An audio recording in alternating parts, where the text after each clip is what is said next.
Chapter 602. If Lord Presto's gift to Princess Kalia was a work of art, then what Princess Kalia brought out now was a masterpiece that surpassed the realm of art. Now what Princess Kalia had brought out was a masterpiece that surpassed the realm of art. A godly masterpiece. It was a god-level masterpiece. When the kings could not help but exclaim in admiration, King Tyrrhenes slapped his forehead. He could not believe his eyes. If Presto had given a more exquisite gift, it would have been acceptable. Why did he have to give her a rose? If Presto had given her a more exquisite gift, it would have been acceptable. Why did he have to give her a rose? Was he not looking for trouble? With Duke's incomparably perfect magic rose as an example, any lesser rose would be a disgrace that would be thrown into the endless sea. Goss, who stood behind Lang, had been squinting ever since he entered the throne room, as if he did not care about anything in the world. However, when he saw the magic rose made of ice and fire magic, he said, "Not bad." This comment made his other three companions look at him. After all, he did not care about all the magic of the elves and humans in the world. But now Duque's rose was worthy of his not bad comment. Tyrrhenes regretted giving Kalia the best space storage bag. That thing could stop the time of non-living things. But it was too late. Lord Presto's face finally lost his composure. He could hear the whispers from the thrones around him. Sigh, why did he have to compete with Duque, who looks like a morning star wizard, but is actually more skillful than a breaking dawn wizard? This first impression is terrible. It's fine, it's just a bet. Turning back is not a given. Some kings discussed, some laughed coldly. But for the first time, Duque felt the malice from Presto. Duque's troubles did not stop there. The whispers of the great demon king came from the wind. "Duque, so you gave the beautiful Princess Kalia such a beautiful rose. I've learned something new. Be good, stop fooling around. There's nothing between me and Princess Kalia. I'm not messing around. I'm just calmly telling you that this ranger, Aurelia Windrunner, is a little jealous. Well, the amount of vinegar there is about the same size as the Wind Lake." Hey. A wind lake with a diameter of more than 10 kilometers? So jealous? You call this calm? You call this xiao? Just a mere only? Is it worth it? Duque turned his head back bitterly, but he caught a glimpse of Aurelia's sly smile from the corner of his eyes. Of course it's not worth it for the small matter before, but I'm going to be jealous for the big matter later. Don't ask me why I know. It's just a woman's intuition. On the other side, the proposal drama had already reached its climax. Presto's first offering was undoubtedly a failure. This Sir Lord's talent and knowledge were superior to all the other kings present. He knelt down resolutely on one knee. Because of his stature, even if he knelt down, he was still not much shorter than Kalia. This made Princess Kalia very uncomfortable. Almost subconsciously, she took a step back. Presto seemed to have activated his Casanova mode, directly using poetry to praise Kalia's beauty, already declaring his love for the princess. Duque's translation device could not completely translate Presto's poems. Seeing Tyrrhenes, Xian Salas and Lang, who had a high standard in poetry, all showed an intoxicated expression, one could imagine how good this mysterious Sir Lord's literary skills were. Before Duque's transmigration, he was a super strong person who was proficient in everything, including the 3-character classic, 5-character verse, 7-character quatrains, 8-character essay, tang poetry, song poetry, etc.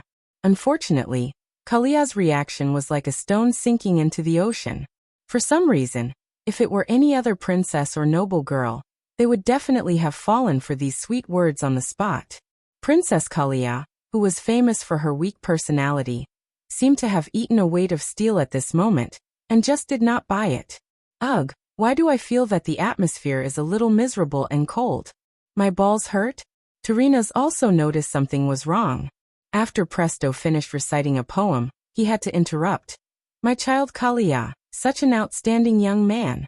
Not only is he of noble birth, but he is also extremely kind and wise. A young man like Davar Presto is a rare talent that only appears once in 1,000 years. He is different from those so-called heroes of unknown origins." Yes, Duque was unjustly implicated. Kalia held onto the hem of her dress with both hands, pursing her lips and not saying a word. Tyrrhenes was at his wit's end. They had clearly agreed on this during dinner last night, and Kalia had accepted her fate. Why did she change her mind now? He had to make a big move. Lord Presto is the man who will soon become the king of Alterac. Only when he ascends to the throne can he ensure the peace of the Lordaeron Continent Alliance, and that hundreds of thousands of people will not starve to death in the coming year. Such an outstanding man, child. What are you hesitating for? You should know that there are not many men in this world who are worthy of you. At this moment, Princess Kalia's eyes were clearly filled with tears, but she still did not speak. Tarina's was also anxious and simply announced, "I'm sorry, everyone, my child seems to be a little too excited. As a father, I will agree to Lord Presto's proposal on her behalf. Then, since today is the day of victory for the Alliance, let us celebrate His Majesty Presto's ascension to the throne, and his engagement to my daughter Kalia. All right, I'll ask you one last time. Regarding their matter, who agrees and who disagrees?" It had to be said that the wedding customs of Azeroth were very similar to the Western wedding customs of Duque's pre-transmigration world. Before the ceremony, the priest would symbolically ask, "Who disagrees with the marriage between the bride and the groom?" In 99% of the cases, this was just bullsh*t to go through the motions. But today, at this moment, that 1 in 10,000 chance had appeared. Kalia spoke again, and her words were earth-shattering. It was as if she had mustered every drop of courage in her body, and her voice was clearly trembling, as if she was about to cry. "Esteemed father, can I not marry Presto?" Silence. Dead silence. Everyone was dead silent. What was going on? Not only were the faces of the kings very interesting, even Presto's face looked as if it had been smeared with something called a joke. It was very interesting. Tarina's had painstakingly built up his forces, secretly suppressed Barov, and put on a big show. Wasn't it all to help Presto rise to power, and then use the marriage to control Alterac? Chapter 603. Now, the most important thing was that Princess Kalia was rebelling against him. At this moment, many kings were laughing in their hearts. As the saying goes, if you are too smart, you will end up hurting yourself. Wasn't this like shooting yourself in the foot? It was very rude to laugh at this time, but it was a big mistake to expect the impatient dwarves to be polite. Wahahaha. Ha ha ha ha ha. Tarina's, your daughter doesn't even want to marry. Why are you still forcing her? The shameless Magni and Kudrin, the two distant relatives, hugged their bellies and laughed wildly. Then the great craftsman Jurban also let out a shrill laugh unique to dwarves. Countless veins popped out on Tarina's forehead, and his old face swelled to the color of a pig's liver. He could no longer control himself, and his voice became extremely sharp. "Kali, this is not the time for you to throw a tantrum. As a member of the Menethil royal family, your marriage has been destined to serve the country from the start. Let me tell you, you must marry Presto. Whether you like it or not, you will marry him. You can only marry him in this life, and not any other man." Kalia was so wrong that she burst into tears. In the next second, Kalia burst out with an incomparably explosive statement. "Duque, what are you waiting for? Have you forgotten what you promised me?" Suddenly, the three unscrupulous dwarves stopped laughing. Suddenly, all the other kings and representatives focused their strange gazes on Duque, who had been pretending to be a passerby ever since the Barov family left. Suddenly, Duke was pushed to the top of the waves by Kalia's words. Haha. Wait. Something was wrong. That's right, Duke was ready to make his move. He had waited for so long just so that when Tarina's drama reached its climax, he would kick Tarina's from the clouds of luck he had been dreaming of and send him straight to hell. The problem was, in Duque's plan, Princess Kalia was not part of it. No. It should be said that helping the princess out of her predicament was just a convenience.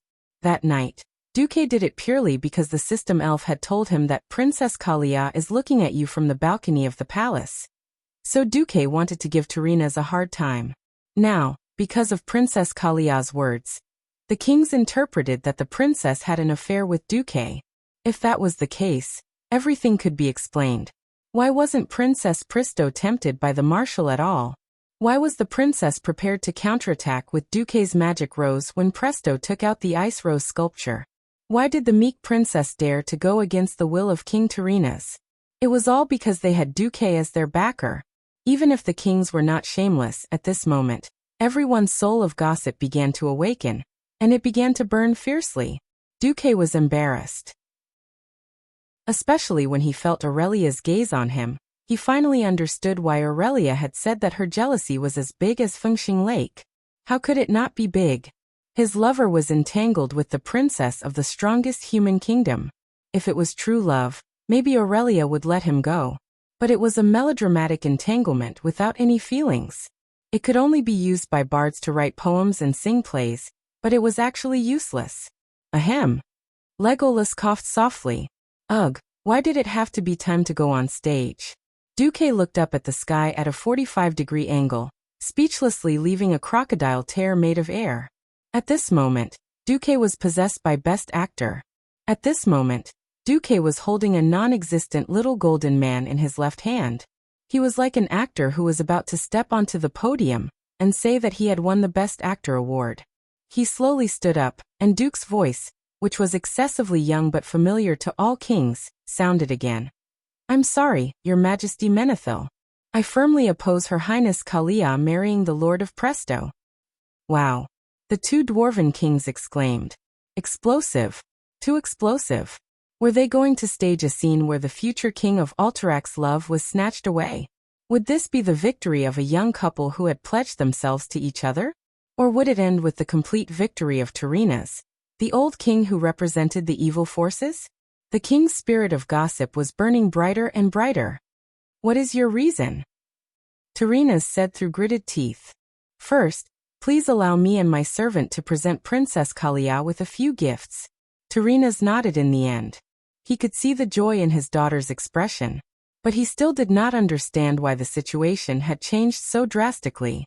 Why was Duke still stubbornly fighting with him for the sake of the Bear family's daughter? But in the next moment, he seemed to be on good terms with his daughter, and seemed to want to recognize him as his father-in-law. What about Davar Pristo, the perfect chess piece? Duque left the stage, followed by Legolas, Sala, Goss and the bronze-skinned elf. The kings had been wondering about this strange combination ever since Lang and Anduin brought them in. After all, the people they brought in were basically their trusted aides, such as Grand Dukes and so on.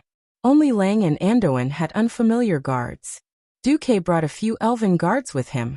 This combination was as strange as it could get. Of course, the one who was even more shocked was the Lord of Pristo. He seemed to have foreseen that Duque's appearance was a slap to his face. No matter how well-mannered he was, he would not hold back his hostility towards Duque. Duque glared back at him. However, Duque paid more attention to Princess Kalia. Duque, are you finally willing to stand up? Princess Kalia bit her lip, and unconsciously played with her fingers on her abdomen. Yes, I'm here as promised, Duque answered confidently. You won't disappoint me, right? Of course not. The two of them seemed to be speaking in riddles, which made the kings even more anxious. Hey, Duque, show old Tyrrhenus what tricks you have. Mag's jeering made Tyrrhenus' face turn even darker. At this time, Duque had already arrived between Kalia and the Lord of Pristo. He directly turned his back to the Lord of Pristo, who had already stood up. From Kalia's perspective, the shadow of the taller and bullier Pristo's body was enough to cover the whole of Duque.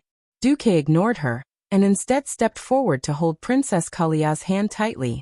He then took a deep breath and shouted to Tyrrhenus, "The reason I object to their union is, Lord Pristo is the wing of death." As soon as he finished speaking, Duque pulled Princess Kalia and flew out with flash. Almost at the same time, the brightest light shone behind them. Chapter 604. What? Since ancient times, there was no classic romance film without a love triangle. But wasn't the style changing too quickly? Even if it was to steal someone's love and turn it into hatred, shouldn't two men draw a line and set a date before dueling? Why did they suddenly attack? How did a romance film suddenly turn into a horror film? The four guards beside Duque, who seemed to be here to deliver gifts, suddenly opened the box, and a strong flash burst out from the box. The light from these flash bombs was controlled by the funnel-like reflective shield, and all of them shot at Lord Pristo's face, blinding him for at least a moment. Half of the kings were dumbfounded. Why was it half? Because the other half of the kings and their followers who were on good terms with Duque all heard Aurelia's anxious whisper of wind before they attacked. Danger! Pristo is the wings of death. This sentence was stuck half a second before Duque finished speaking. Dalen, Magni, Kael'Vats, and the others were very good at fighting. For these fellows who had stepped into the realm of heroes, half a second was enough. Almost at the same time, Dalen pulled out his machete, Magni and the Muradin brothers activated Avatar, and Kael'Vats waved his hand to cover himself with 3 magic shields, not to mention Lang and Anduin, who were already prepared. Duque's appearance itself was the biggest signal. Almost at the moment when Duque said the words "Wings of Death," Aurelia had already grabbed Lang's collar with one hand and Anduin with the other. With the help of the power of Storm, they rushed out of the throne room in less than half a second. In the arena, the most crucial arena, the 4 fellows who had deliberately changed their appearances had finally revealed their true forms. The first was Sala, the elven druid who had her eyes closed all this time. When she suddenly opened her eyes, 2 extremely strange rays of light shot out from her eyes, directly into Lord Presto's body. Lord Presto's tall and sturdy body trembled on the spot. On the other side was Legolas. In a thousandth of a second, the standard high elf eyes turned the color of molten gold, and 2 vertical pupils that resembled lava balls appeared. Slender red scales appeared on her forehead like lightning. The back of his head, which was originally empty, had many hard, long, and sharp horns as if by magic. Her robe suddenly opened up, revealing a large piece of thick red scale armor. His arms suddenly lengthened and thickened, and a pair of incomparably sharp claws leapt out. He struck out with both his claws at Presto, who was in the middle of the battlefield. Not only her, but the other 2 guards also attacked at the same time. The bronze-skinned guy held a long-handled warhammer with a head like a crab's leg, and smashed it down. The blue-haired one suddenly pulled out a magnificent staff, and with a wave of his hand, a huge blue light shield appeared in front of all the kings. Duque had just carried Princess Kalia, who had turned pale, into a standard princess carry, and hid within the protection of the light shield. Everything actually happened in half a second. However, the situation changed too quickly, and no one could really control the situation. At this moment, the dumbfounded Lord Presto, or rather, the Wing of Death, Nesario, who had been ambushed, was finally hit. At the last moment, at the most critical moment when he was about to be killed, Nesario suddenly came to his senses. Countless years of accumulated combat experience and combat instincts allowed him to twist his body. This allowed him to avoid the greatest crisis of death. He had only avoided instant death. After all, the ones who ambushed him were the life-giver Alexstrasza, the Queen of Dreams Isra, the King of Time Nozdormu, and the King of Magic Malygos, the 4 dragon aspects that had recovered their strength. It had to be said that Nesario's ultimate transformation spell was at the peak of perfection. He completely suppressed his power and transformed into a human that no one had seen before, isolating all possible leakage of the dragon aura, and even soul fluctuations.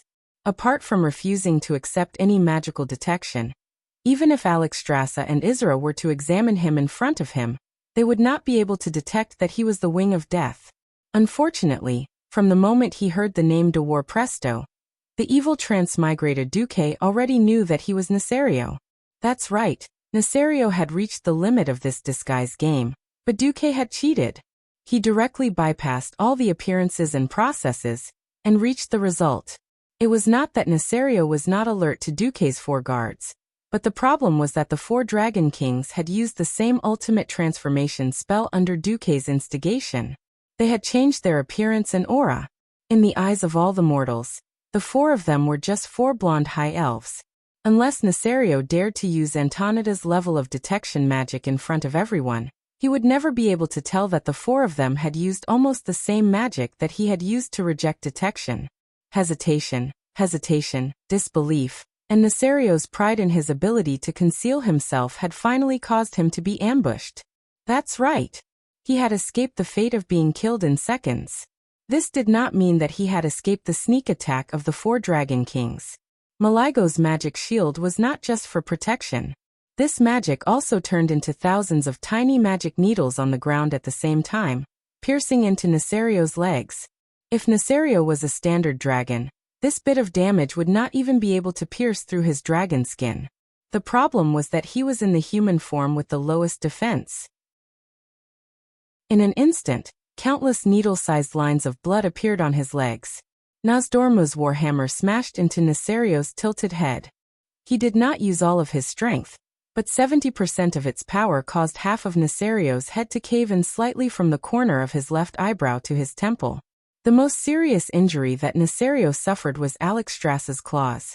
One of her claws tore apart the right side of his lower abdomen. The other claw completely penetrated his left lung, and 5 sharp dragon claws directly came out of his left chest. Dripping blood stained the 5 sharp claws. If Nesario was just a slightly stronger mortal creature, such an injury would be enough to put him on the countdown to death. But he was not. He was the wing of death, Nesario, the former guardian of the earth. Since the ancient war 10,000 years ago, it was once the strongest giant dragon. Roar! At the same time, several loud dragon roars exploded in the throne room. Among them, Nethario's shrill and tragic roar was the most terrifying. Chapter 605. Several ferocious dragon roars reverberated through the air, causing every piece of glass in the throne room to shatter. The shards of glass shot out along with the violent air currents, killing and injuring many attendants and guards outside.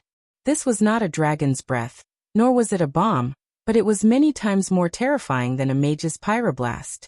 The long roars penetrated the deepest part of everyone's soul, reminding them of a legend that had almost been completely forgotten by the world. 10,000 years ago, that was the era of the dragons. Every creature that walked on the ground could be the prey of the dragons. Everything in the mortal world had to crawl under the wings of the dragons, afraid that they would attract the attention of the dragons and get themselves killed. Outside the throne room, there was still the sound of drums and music. The people who were celebrating the Day of Triumph did not disperse even after the triumphant procession had left the main road and started to parade around the city. This was because the kingdom of Lordaeron had also invited a large number of performers, strange clowns, costume dancers, and all kinds of bands. Just a few seconds ago, even though it was early winter, the entire Lordaeron city was still immersed in a warm atmosphere. At this moment, the terrifying dragon roar that suddenly appeared broke all of this. The veterans who had just retreated from the front lines were fine. After facing the Crimson Dragon Legion's attacks day and night, almost all of them had developed a strong heart. The citizens of Lordaeron who had never seen a dragon were in big trouble. Because of fear, many people's hearts contracted due to excessive nervousness. Under sudden cardiac arrest, blood supply temporarily stopped, and everything in their field of vision turned pitch black. Under extreme fear, nearly 30% of them fainted just like that. Some unlucky people even fell from the balcony. They could not be blamed. The shocking dragon might of the 5 great dragon kings was not something mortals could resist. For a moment, the entire Lordaeron city was in a mess. In fact, the throne room was also in a mess. Under the gaze of all the kings, the tall and burly Davar Priester suddenly released a flaming shockwave. This was not a simple shockwave. It contained extremely high energy, and the other dragon kings did not dare to face it head-on. Or rather, which of these ultimate Azeroth masters who had lived for countless years did not have a few trump cards that could save their lives? He was unable to determine what this move was all about. He could only be sure that this was a terrifying skill that even the 4 great dragon kings could only avoid. After shaking off Alexstrasza and Nozdormu, he began to transform. In front of every single king, Presto's head turned into a miniature pitch-black dragon head. A pair of wings grew larger and larger on his back, while his limbs grew thicker and thicker. His once white and smooth skin was now covered in a layer of cuticle. Not only him, but the other 4 dragon kings also transformed at the same time. It grew larger and larger, more and more terrifying. In just a few moments, it had surpassed the range that a human's field of vision could accommodate at close range. It was foreseeable that in less than 5 seconds, The entire magnificent throne room would be burst apart by the 5 terrifyingly large ancient dragons. Let's go. It was unknown how Duque cast the spell, but the walls in the 4 directions of the hall were suddenly pierced by 4 huge icicles. These 4 completely hollow icicles were like a giant ice slide that led straight to the royal garden outside the hall. Dalen, Magni, and the rest jumped into the ice slide without hesitation and escaped smoothly. Jean, Salas, and Antonidas hesitated for a moment before sliding out with their people. Only Tyrrhena's. Things had changed too quickly. Even now he still could not believe his eyes. Oh my God. What have I done? That's right. The nobles in the country were seething with resentment. Their territories had been burned to the ground, and the capital had almost been conquered. They had formed the alliance, but they did not have the kind of influence that they had. In order to make up for all this, Tyrrhenas did not hesitate to offend the other alliance to take over Alterac. He even risked opposition from half of the alliance to use his authority as the alliance master to impeach an important minister of another country who had never truly betrayed the alliance. And then, what did he gain? His beloved daughter did not listen to him, and actually joined forces with Duque, whom he had failed to recruit. The lord that he trusted completely and was willing to promote as the king of Alterac was actually the infamous Deathwing Nesario, who was proven to be the one who caused the Red Dragon army to side with the orcs. That was Neltharion. For tens of thousands of years, he had caused countless deaths and destruction, and destroyed countless cities. He was one of the most evil beings in the world of human scholars, historians, and bards on countless occasions. Tyrrhenas could not imagine how the people would react when they found out that they were almost used by Deathwing, and that they had helped Deathwing become the king of Alterac. No. Today's losses might be great. Even if he had to pay a higher price, he had to shut the mouths of the various kings as soon as possible. Otherwise, if he were to be accused of being in cahoots with Deathwing, he would not be able to hold his position as the alliance master. Yes, I am also a victim of Deathwing's scheme. When Tyrrhenas finally completed the great achievement of plan completion, he suddenly realized that the plan he had just completed could be thrown into the gutter. Because the Red Dragon Queen Alexstrasza hit Nesario with her dragon tail. And when Nesario was about to rise into the sky, the Red Dragon Queen, who did not seem to know Tyrrhena's suffering, shouted in the human language, "Nesario, your end is here. Don't think that we won't be able to find you just because you have become the Lord of Presto and hide under Menethil's protection." The roar was so loud and clear. At this moment, the hundreds of thousands of soldiers and civilians who had gathered in Lordaeron for the victory ceremony all heard it. Wow, King Menethil actually. No one dared to believe their ears, but the behemoth that was almost half the size of a town in the sky did exist. The flames under its wings were like a cloud of fire, and the corrosive liquid that was fanned out when the giant wings flapped was like a drizzle of stars. They were obviously inconspicuous droplets of liquid, but they were extremely corrosive. When these fine droplets were sprinkled on the palace below, they easily corroded the tiles, walls, statues, and ground, not to mention humans. Any creature that came into contact with a little bit of it would be instantly corroded, along with their armor, skin, and muscles. Chapter 606. Just a few flaps of the wings of death had caused the entire Lordaeron palace to fall into destruction. This was the result of Maligos following Duque's instructions to prevent the battle from spreading too far. He tried to use a huge ring-shaped wind wall to lock the battle in the sky above the palace. If not for Maligos, half of Lordaeron would have instantly turned into hell. No, I didn't do it. Tyrrhenas had a mental breakdown. He could not imagine how the people of Lordaeron, or even the entire human world, would scold him after the sun rose tomorrow. In his days, he seemed to hear countless voices saying, "Look, Tyrrhenas, that blind idiot, actually wants to put the most evil black dragon on the noble throne." No. The scepter in Tyrrhenas' hand had already fallen to the ground. He opened his arms and waved them around, completely ignoring the countless pieces of rubble raining down from the top of the throne hall. Suddenly, he was held down by Mograine and Abendis, one on the left and one on the right. "Your Majesty, run." It had to be said that the High Lord Mograine was an extremely loyal subject. He did not lack loyalty, courage, or leadership. It was only at this moment that Tyrrhena's suddenly came back to his senses and felt a surge of warmth in his heart. But the next moment, when he realized that he had to rely on Duque's ice slide to escape, he lost control of his emotions again.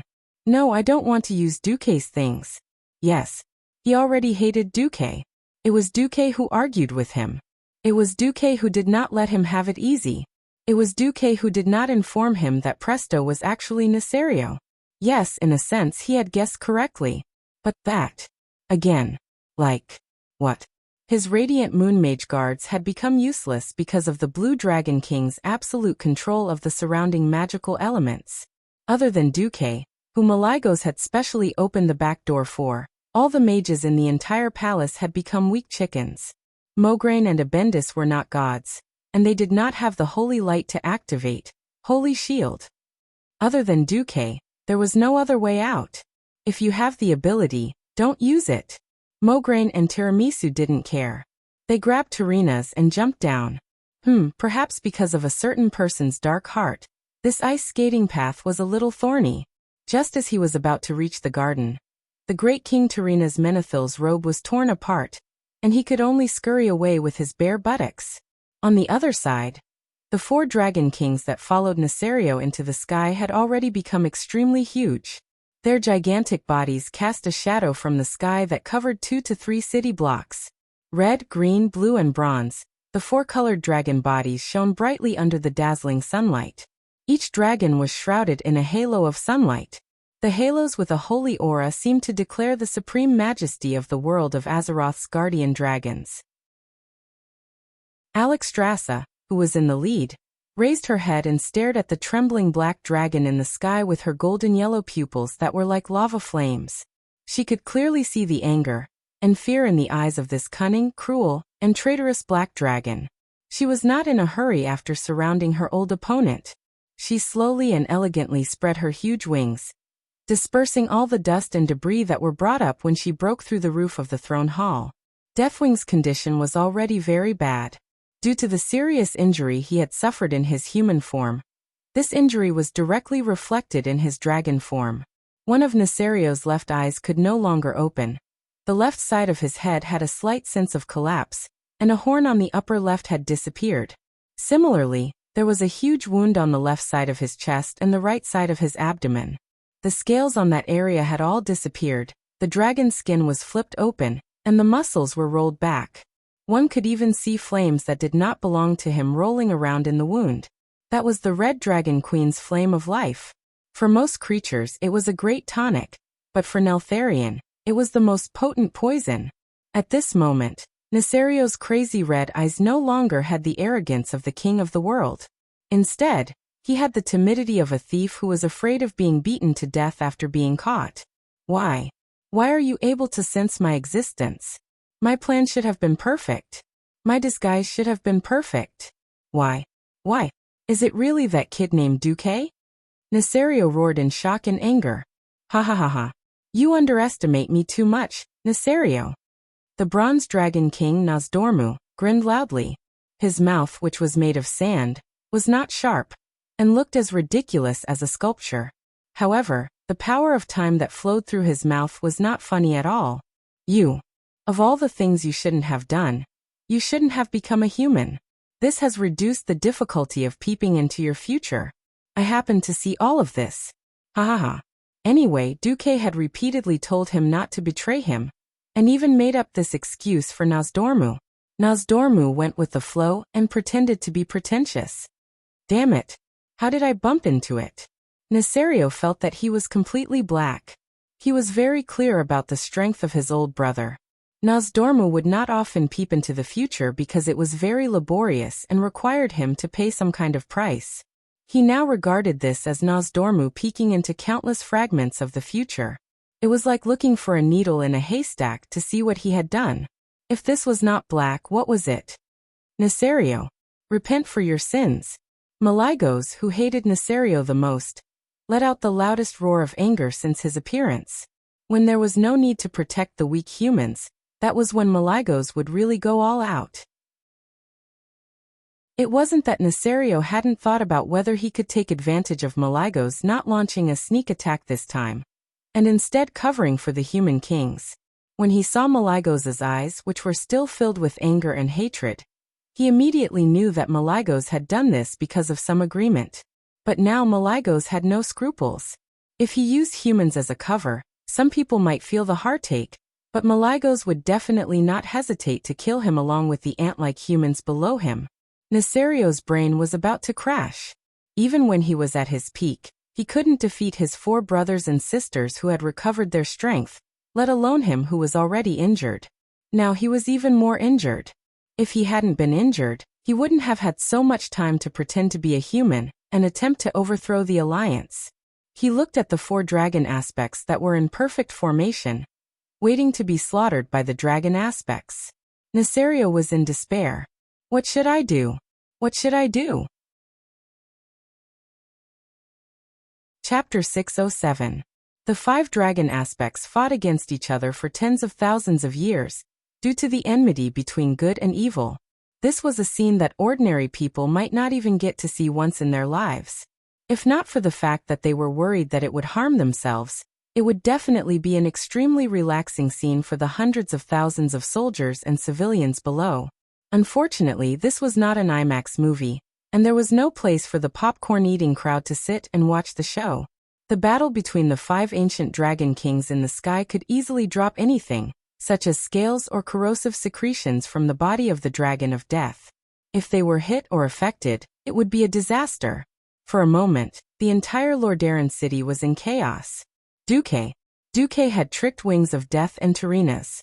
If he did not run away, then he would be an idiot. Of course, the situation now was a little tricky, because he was carrying Princess Kalia Menethil in his arms. She was wearing a snow-white gauze dress that looked almost like a wedding gown, and a pair of white jade balls under the protection of a low-cut top trembled under his eyes. Sob, sob, sob.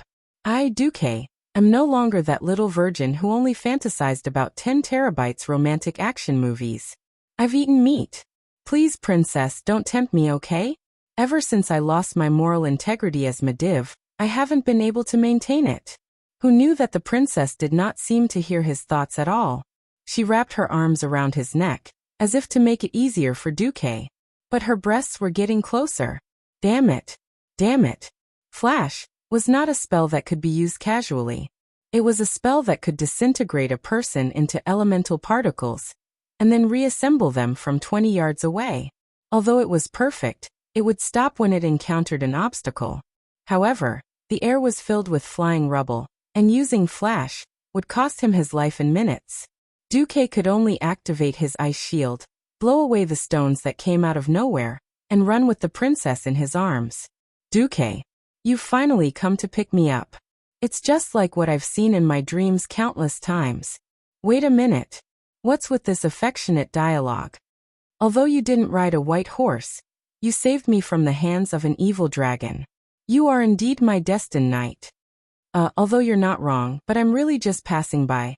Passing by, you understand? But in every knight and princess novel, there will always be a happy ending, right? What are you going to do next? Father is a prideful person. He said that I'm not allowed to marry anyone except for Presto.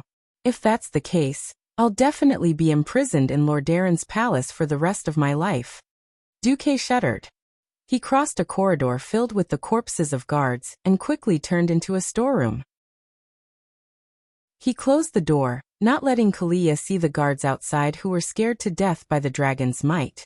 As Duque put down Princess's leg, he panted heavily and thought to himself, "Damn it, I really have to train my body when I go back this time." This was the nth time Duque had sworn to exercise. Please ignore the sentence above. Duque spoke. Okay, Princess Kalia. Please call me Kalia. The princess was unexpectedly persistent on this matter. At the same time, her arms did not let go of Duque's neck. Their faces were still very close. Okay, Kalia, I understand your situation. Since I promised to give you freedom, I will definitely do it. Duque strived to be a gentleman, even if he knew from the bottom of his heart that he was just a hypocrite at this moment. A hypocrite is a hypocrite. There were always some beautiful things in the world that people couldn't bear to destroy, such as Princess Kalia's pure beauty. How are you going to give me freedom? Princess Kalia's clear blue eyes showed hope and a smile. Duque quickly said, I've already calculated the extent of damage caused by Deathwing's acid. I need you to provide something that can prove your identity. I will throw it into a ball of acid and fake evidence that you are dead. At the same time, I will open a portal and send you directly to a safe place. Kalia tilted her head. She quickly made a decision. First, she took off her sapphire earrings, then the headdress on her forehead, followed by the sapphire necklace on her chest. Finally, she pulled on the ropes around her waist, and something happened that left Duke dumbfounded. Princess Kalia's tight waistband, along with her gorgeous white muslin dress, was taken off in front of Duque. Of course, it wasn't that there was nothing under the long dress. It was just a white bra that perfectly showed the shape of her chest, white panties, and white stockings with suspenders. All of this stunned Duque. This was comparable to the underwear models of Victoria's Secret before Duque traveled to this world. In fact, Princess Kalia's figure was not inferior to those supermodels at all. Duque swallowed his saliva. Oh my God! Princess, don't you know what it means to provoke others into committing a crime? I'm telling you, don't tease me anymore. I don't have very high moral integrity. I might really push you down. 2 seconds later, Duque retreated in defeat. Because he was shocked to find that this dignified Princess Royal of Lordaeron really had no concept of defense. Even though she was shy about the man's gaze, in her completely clear eyes, she did not even consider the possibility of being dragged by him to play coquetry. She trusted Duque completely. Duque, is there anything I can wear? Duque bared his teeth and threw his mage robe to Kalia from the storage space. Mage robes were good. Most mage robes didn't discriminate between men and women at all. They could just be put on. Kalia quickly put it on. What do we do now? Wait for me to open the door. Open the door? Kalia immediately saw that Duque had actually opened a portal in the small storage space. Isn't there only designated places in Lordaeron that can open portals? Kalia was puzzled. Those low-level magic barriers have long been dismantled by Maligos, the king of magic. Oh, I see. Without saying anything more, Kalia subconsciously hugged Duque again, and began her first trip to the portal in her life. 2 minutes later, the captain of the Lordaeron Palace Guards, who was leading a team of 30 royal guards in the palace, frantically looking for Tarina's or Princess Kalia, was pleasantly surprised to see Duque rushing towards him with Princess Kalia in his arms. Your Highness Kalia. Molev hurried over. Molev? The princess let out a cry of surprise. Duque, give me to him. He is our captain of the palace guards. Chapter 608. Duque breathed heavily and put the princess down. That's great. I'll leave the princess to you. I still need to make sure His Majesty Lang is safe. Duque did not waste any time, and handed the princess over to Molev. Thank you, Duke Marcus. I'll take care of the princess. However, less than 30 seconds after they separated, something unexpected happened. Boom! A magic bombardment fell from the sky and hit the corridor of the palace. What followed was a terrifying shriek of death. No! Molev turned around in horror. He and more than 15 guards had witnessed this tragic scene. Princess Kalia didn't even have the chance to scream before she was hit by the acid of the wings of death. In an instant, not even her bones were left. Molev tried to pull the princess away at the last moment, but all he could do was pull the princess's white dress. No. No. No. No. Molev was furious. He tried to pull the princess out of the acid that had turned half of his subordinates and the princess into an unknown substance, but he was held back by his subordinates. Let me go. Let me go. I'm guilty. I'm guilty. The princess is dead. What's the point of me being the captain of the guards? Just let me die. Molev pulled out his sword and wanted to commit suicide. His subordinates stopped him. No, sir, you are the captain of the guards. You have the duty to report this to His Majesty. Didn't you say that you gave your life to the Menethil royal family? It is his right to decide how you die. You have no right to commit suicide. No.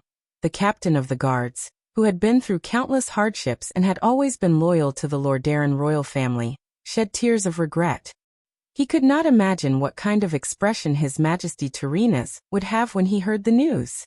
At the same time, far away in the western wilderness of the southern continent, a beautiful golden-haired girl looked at the vast fields. She took a deep breath of the thick, earthy scent of the winter fields. She puffed out her chest and sucked in her stomach. She tilted her head back and opened her arms, letting the cold wind blow through her hair. She let out a heartfelt gasp of admiration. Wow, so beautiful. Is this the scenery outside? Is this the air of freedom? The girl's beautiful blue eyes greedily absorbed everything in her vision into her mind. In the eyes of countless ordinary people, things that were incomparably simple and ordinary were so rare and fresh in the eyes of the young girl. Like a canary that broke free from its cage, she sang and cheered happily in this world. After taking off her luxurious high heels, the young lady stuck her slender and perfect jade-like feet into the ice-cold soil. She kicked away the thin snow that covered the field, and used her toes to pick out pieces of black soil. Then just like that, she danced around the field in the most elegant manner. This beautiful girl was naturally Princess Kalia. Duque used the true mirror image spell to perfectly imitate the princess and let a non-existent magic dummy wear the princess clothes. In the eyes of the world, the beautiful Kalia Menethil was already gone. Duque didn't disturb the excited Kalia. He let her party on the field. Anyone who stayed in a palace that seemed huge but was actually very small, or in a cage for 16 years would feel extremely depressed and depressed. This feeling of spiritual sublimation from breaking free from the cage was something that no outsider could understand. The air of freedom. Because she was too happy. Princess Kalia spun faster and faster. Because the mage robe didn't have any straps, the whole robe was like a long skirt, swaying at high speed. The white stockings and that pair of beautiful legs were not bad. Duque subconsciously covered his nose.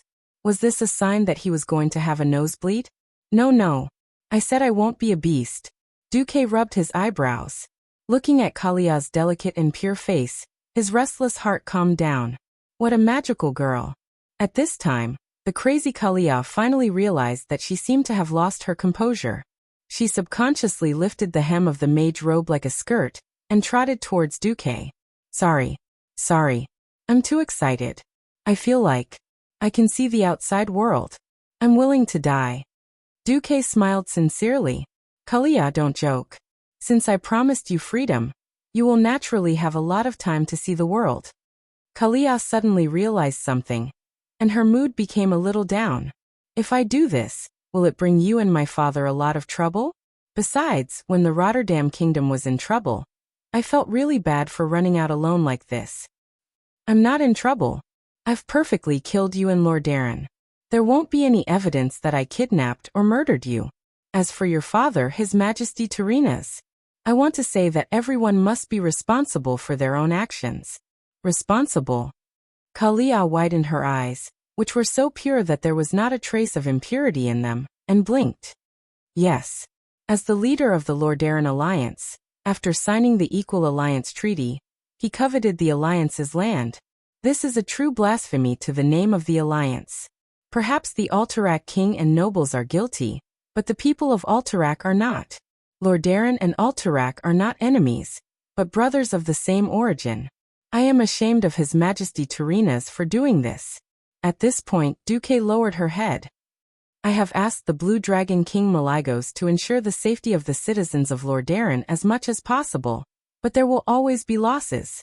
This is not my fault, nor yours or anyone else's. From the day His Majesty Tyrrheus coveted Alterac's land and introduced the Wings of Death, Nesario, this was the destined outcome. If I hadn't discovered Nesario early and found the 4 Dragon Kings to kill him, Lordaeron would have been devoured by Nesario. Kalia shuddered. Although she was inexperienced, she could not imagine what would happen to the entire Rotterdam, and even the entire alliance if she were to marry Presto. No, if she were to marry Nesario in name. Kalia thought for a while, and finally accepted this reality. Then what should I do next? Do I need to hide in your Karazhan first? No, since I promised you freedom, I won't. I will fulfill my promise. Please allow me to introduce you to your companions who will be accompanying you on your adventures around the world in the coming days. Duque bowed elegantly. Then, a few women appeared from behind the hill. They were a maid, a ranger, and an armored paladin. Chapter 609. Princess Kalia's sexy little mouth opened into an O shape. Although she had complete trust in Duque, but in her imagination, being able to hide outside the palace under Duque's protection was already the greatest happiness. Who would have thought that there would be something even better than happiness? Duque had actually fulfilled her wish without any discount. The first girl dressed as a maid stepped forward. She gave Kalia a very standard maid's salute. She had short black hair that was parted 3 to 7 times, and a beautiful yet slightly immature face. Although she was dressed in a typical black maid's outfit with white edges, her steps were very vigorous, without the slightest hint of a maid's style. Hello, Princess Kalia. I am Vanessa Van Cleef. I was originally Sir Marcus's exclusive maid, but now my cruel master thinks that I am a hindrance and abandoned me. I request your highness to take me in. Duque face-bombed. This little maid was really worrisome. Kalia was dumbfounded. Abandoned a maid? What is this? Duque smiled bitterly. Don't listen to Vanessa's nonsense. Her father is an important minister under me, and he entrusted her to me. But I found out that she has an excellent talent as a thief. Keeping her by my side as a maid would be a waste of her talent, so it is better to let her go out and gain experience. In a few years, first, when she grows up, and second, when she has experience, I will be of great use to her. Humph. That's more like it. Vanessa's little nose was raised to the sky. After saying that, she unexpectedly ignored Duque and grabbed Princess Kalia's hand. Hey, Sister Kalia.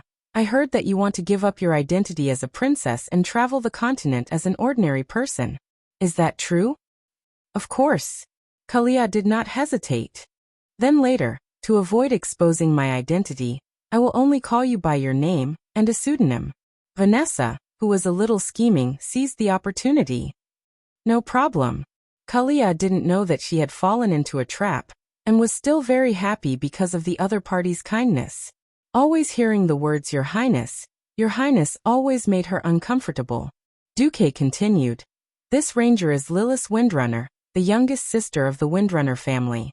Although she looked like this, she was actually more than 300 years old. She had the unparalleled talent of the Windrunner family, but before she could step into the realm of heroes, her limelight was stolen by her 3 sisters during the battle at the Dark Portal. In fact, her kill record can be ranked in the top 20 in the Alliance. Kalia's mouth opened wider. Don't underestimate the top 20. It also depended on who was in the top 10. Duque, the publicly acknowledged nemesis of the orcs, was ranked number 1.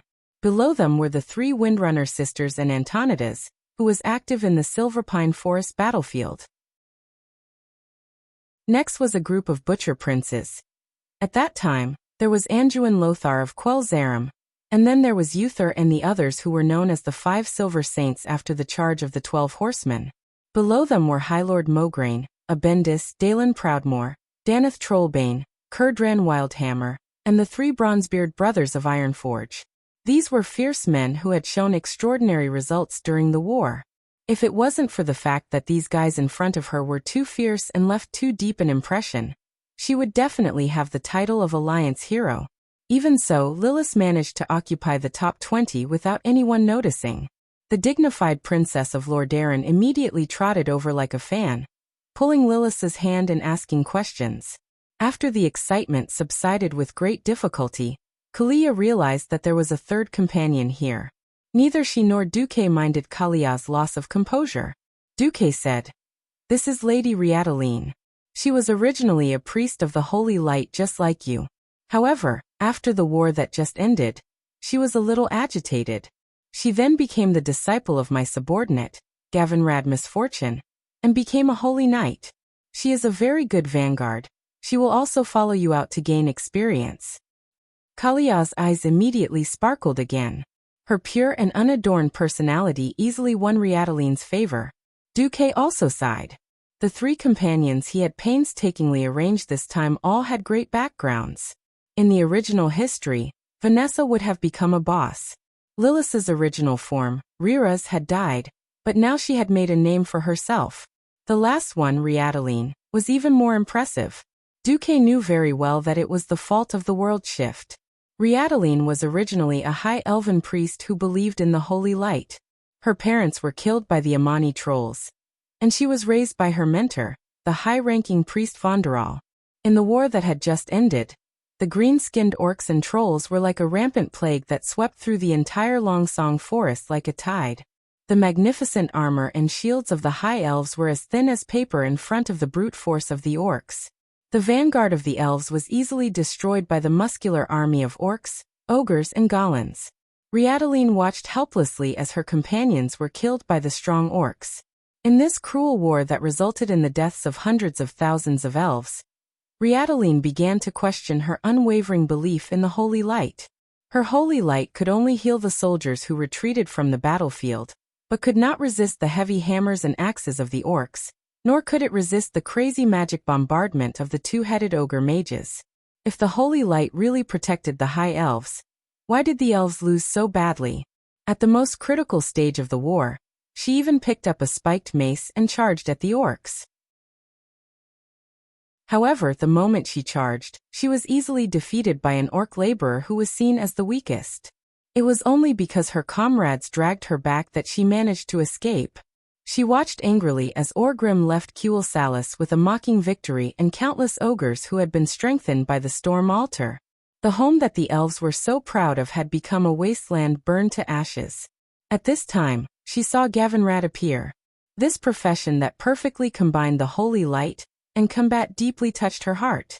In the eyes of the elves in this era, becoming a holy knight was a complete betrayal, but she did not care. She bid farewell to her good friend Theron, and became Gavinrad's disciple. With Duque's approval and protection, she became a holy knight trainee. According to Duque, after a few months of learning, it was time for her to train. Only Duque knew, damn it, I tricked the leader of the Blood Elves Blood Knights from the future generation. Thanks to the great offset. In the end, he gave Kalia a magic mask that could turn a little beauty into a village girl, and gave Riataline a magic locator and communication tool. Everything was done. All right, I suggest that you travel to Stranglethorn Vale first. Call me if there's any danger. With Kalia's problem solved, Duque turned his attention to the north. Chapter 610. Nethario, are you dead? If you're not dead, just snort. Roar. You're not qualified. You really don't know how to cooperate. Can't you practice the lying dead swordsmanship properly? Are you really going to lie down for me to see? Also, I told you to snort, not roar. Roar. Nethario's voice came from the sky. It was clearly filled with pain and anger. On an empty balcony in Rotterdam, Duque, who looked like a bystander but was actually the culprit, tasted the delicacies left behind by his host without any restraint. Well, the great noble of Rotterdam and his servant were so scared that they hid in the basement. They had no idea that their balcony had been occupied by a shameless traitor. As Duke sat with his legs crossed, eating the snacks and drinking the warm wine, a melodious voice like that of an oriole suddenly came from behind him. Yo, you demolished someone's palace, and you still have the nerve to stay here and have fun. Duque glanced back. Yes, the first thing that entered his eyes was the mermaid line on her abdomen that was still incomparably clear on her tights. Above that was naturally the pair of majestic hydral peaks, and further above that was, of course, the beautiful face that seemed to be angry. Hey Aurelia, don't spout nonsense. It was Deathwing who demolished the palace of Rotterdam. If Tyrrhenas isn't satisfied, he can send the palace repair bill to Neltharion. Aurelia was really amused by Duque. She put her hands on her hips and laughed. When she finally finished laughing, she walked over and sat gracefully on the red velvet sofa beside Duque. When she did not show her wild side, Aurelia was a typical noble lady. Unfortunately, the Windrunner's demeanor only lasted for 3 seconds. Her temperament was like the wind in her bones, causing her to quickly reveal her true colors. Her bright smile carried a hint of ridicule. Duque, you're really willing? It's obviously a good opportunity to hide a mistress with the princess, as you said. TSK. Duque righteously recalled Princess Kalia's graceful female body in her underwear, and said in a deep voice, "Not every kind of love is called possession. Sometimes appreciating and letting go is also a good way to praise beauty. You can choose not to believe me, but your sister Lilith is by Kalia's side." All right, I'm not really jealous. Don't treat me as such a petty woman, okay? I know you're the real hero of the Alliance.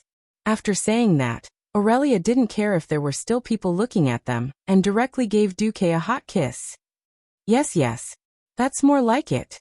After the kiss, Aurelia returned to the sofa and muttered in a low voice, "Even an old lady like me who has seen through the world is infatuated with you. I'm afraid that little girl Kalia will love you even more after she goes out." What? Duque didn't hear it. Nothing. I'm just talking to myself. Why isn't Nesario dead yet? Aurelia quickly diverted Duque's attention. It's not that simple. Nesario still has a trump card that he hasn't used. Alex Strassa and the others know that too. If there were no external forces involved under normal circumstances, Nesario would have fallen long ago under the premise that there was not much difference in individual combat power. He wouldn't have to wait for the cataclysm in the future. But at this moment, heavy footsteps came from the stairs of the room behind the terrace. "Duque, you're actually watching the show here?" There was no need to ask to know that the loud voice belonged to Lothar. It wasn't just Lothar. Duque was a little surprised to find that it was actually Sasha leading Lang, Dalen, the Bronzebeard brothers Gerben and Kudrin. Below, a large group of guards from various countries were protecting the house impenetrably. "Hey, you guys." Duque stood up with a wry smile while looking at Lothar with a slightly reproachful gaze. King Lang took the initiative to speak up. "Don't blame Andoin. I know you asked us to take refuge in the basement for our own good. But even the mastermind dares to watch the show here, while we hide in the basement like clowns and shiver. Isn't that a disgrace to the Alliance warriors?" Duque blinked. "Lang, what you said makes sense. I'm actually speechless." Dalen came up and gently punched Duque's chest with his fist that was as big as a bowl. "You're not kind. You actually didn't inform us that Presto is the wing of death. You even asked us to openly offend old man Tarinas for your sake." Judging from Dalen's completely impolite tone, it was obvious that he no longer took the king of the most powerful human nation, Rotterdam, seriously. Magni also came up and patted the back of Duque's waist, causing Duque to grimace. "Aren't you afraid that one of us will die because of an accident?" Duque angrily retorted. "Bullsh *T, you old man. Even Nesario's dragon breath won't be able to kill you." Magni actually agreed. "Yes, if Nesario stays on the ground and doesn't run, I'll slay a dragon for you to see." "Damn it, you're level 10 in bragging and level 10 in irresponsibility, aren't you?" Duque rolled his eyes. "However, it doesn't seem appropriate to let the 5 dragon aspects fight above Rotterdam City," Gerben said worriedly. Aurelia laughed. "Please, ever since Duque discovered Nesario, this cunning black dragon king has never left Rotterdam." Gerben was discouraged. "All right, I just want to know what will become of the Alliance." Lothar chimed in. "We all want to know." At this moment, everyone looked at Duque. If it were anyone else, they would definitely pee their pants in fear when faced with so many kings. However, Duque was extremely calm. His smile was full of confidence, and his deep black eyes were full of certainty about the future. Under the pressure of a powerful foreign invasion, all countries will naturally unite. However, when the external pressure disappears, the countries will reveal their true colors. They only see the losses of their countries now, but not the dangers in the future. "Dangers?" Kudrin frowned. Duque's gaze turned to the south, seemingly crossing the boundaries of the continent, and landing on the huge door in the Crimson Land of Death. "I wonder if everyone has noticed that the Door of Darkness cannot be destroyed?" All the big shots gasped in unison. Lang said, "You mean, the orcs are not extinct? If an evil warlock who is no less powerful than Ghoul, Dan appears on Draenor, where the orcs live, then it is entirely possible for the Door of Darkness to open again. It's just that I can't predict what will come out the next time it opens." The air suddenly became deathly silent. Duque continued. The alliance must purify itself and become more united. Only then can it truly welcome a new life. Chapter 6:11. Fate was a wonderful thing. It had been 2.5 years, and Duque had completely forgotten about life on Earth. However, Duque knew very well that without the memory line that extended from the distant Earth to the world of Azeroth and connected to Duque wouldn't have been able to get to this point. The Second War of the Dark Portal was over. The orcs who had slaughtered humans and become cruel and tyrannical because of the demon's blood were destined to withdraw from the stage of history, along with the old tribes. It was the same for the alliance. Although the alliance of 11 countries sounded like a great alliance, everything had to be eliminated in order for everything to be sublimated. It was not an easy task to evolve from the Rotterdam Alliance to the Great Alliance of the later generations. On the large balcony, Duque chatted with several kings who could be considered the absolute core of the alliance in the future. Duque was using his memories that transcended time and space to guide these kings bit by bit using the method of foresight. None of the kings were fools. They had their own beliefs, their own ideals, and their own requirements and hopes for the future of their race. It was not easy to fool them. The goods that Duque brought out were the best parts of the future alliance's operations. Equality, cooperation, mutual exchange, and the formation of emergency response forces were concepts that transcended time and space. These things even deeply fascinated these monarchs and the assistants and ministers standing behind them. If it weren't for the fact that there were still 5 dragon aspects fighting in the sky, they might really think that it was a salon full of research on the concept of governance. In the sky, the battle between the 5 dragon aspects had come to an end. In the previous battle between the dragon aspects, the lack of a strong vanguard like Alexstrasza gave Nesario an opportunity to chase the 3 dragon aspects who were weaker in melee combat like rabbits. This time, the existence of the Red Dragon Queen made Nesario completely lose the opportunity. Although Alexstrasza was a female dragon, her melee attacks were fierce. Because of the continuous recovery of her body by the power of life, she was the most daring to face Nesario head-on. In the game's standards, she was the strongest main tank, which was also the main tank. She alone attracted almost 70% of Nethario's firepower. Her overwhelming speed and mobility did not belong to Nesario's attack power. Almost every round of attacks, she was able to extract something from the injured black dragon. Even though a lot of her dragon skin and scales had been scratched, as long as Nesario didn't attack the same wound repeatedly, she would automatically recover perfectly in a few minutes. It was not one that looked as weak as paper, but one that had completely replicated the scales of ancient dragons that were impossibly tough to most beings in the world. In a sense, the 5 ancient dragon guardians were all cheating and cheating. Now, it all depended on whose cheat was stronger. Alexstrasza was locked on to her health bar. Nosdorm was an accelerator. Maligos had unlimited firepower. Isra was a rogue software that kept popping up when you were playing the game, making it impossible for you to play happily. Then what was Nesario's cheat? In the past, Nesario had an anti-damage halo, and his body was covered in acid. Anyone who touched him would die. But now what was Nesario's halo? Duque was not the only one who was curious. The 4 dragon guardians were also nervously speculating about Nesario's backup plan. The once mighty Black Dragon King was already in a miserable state.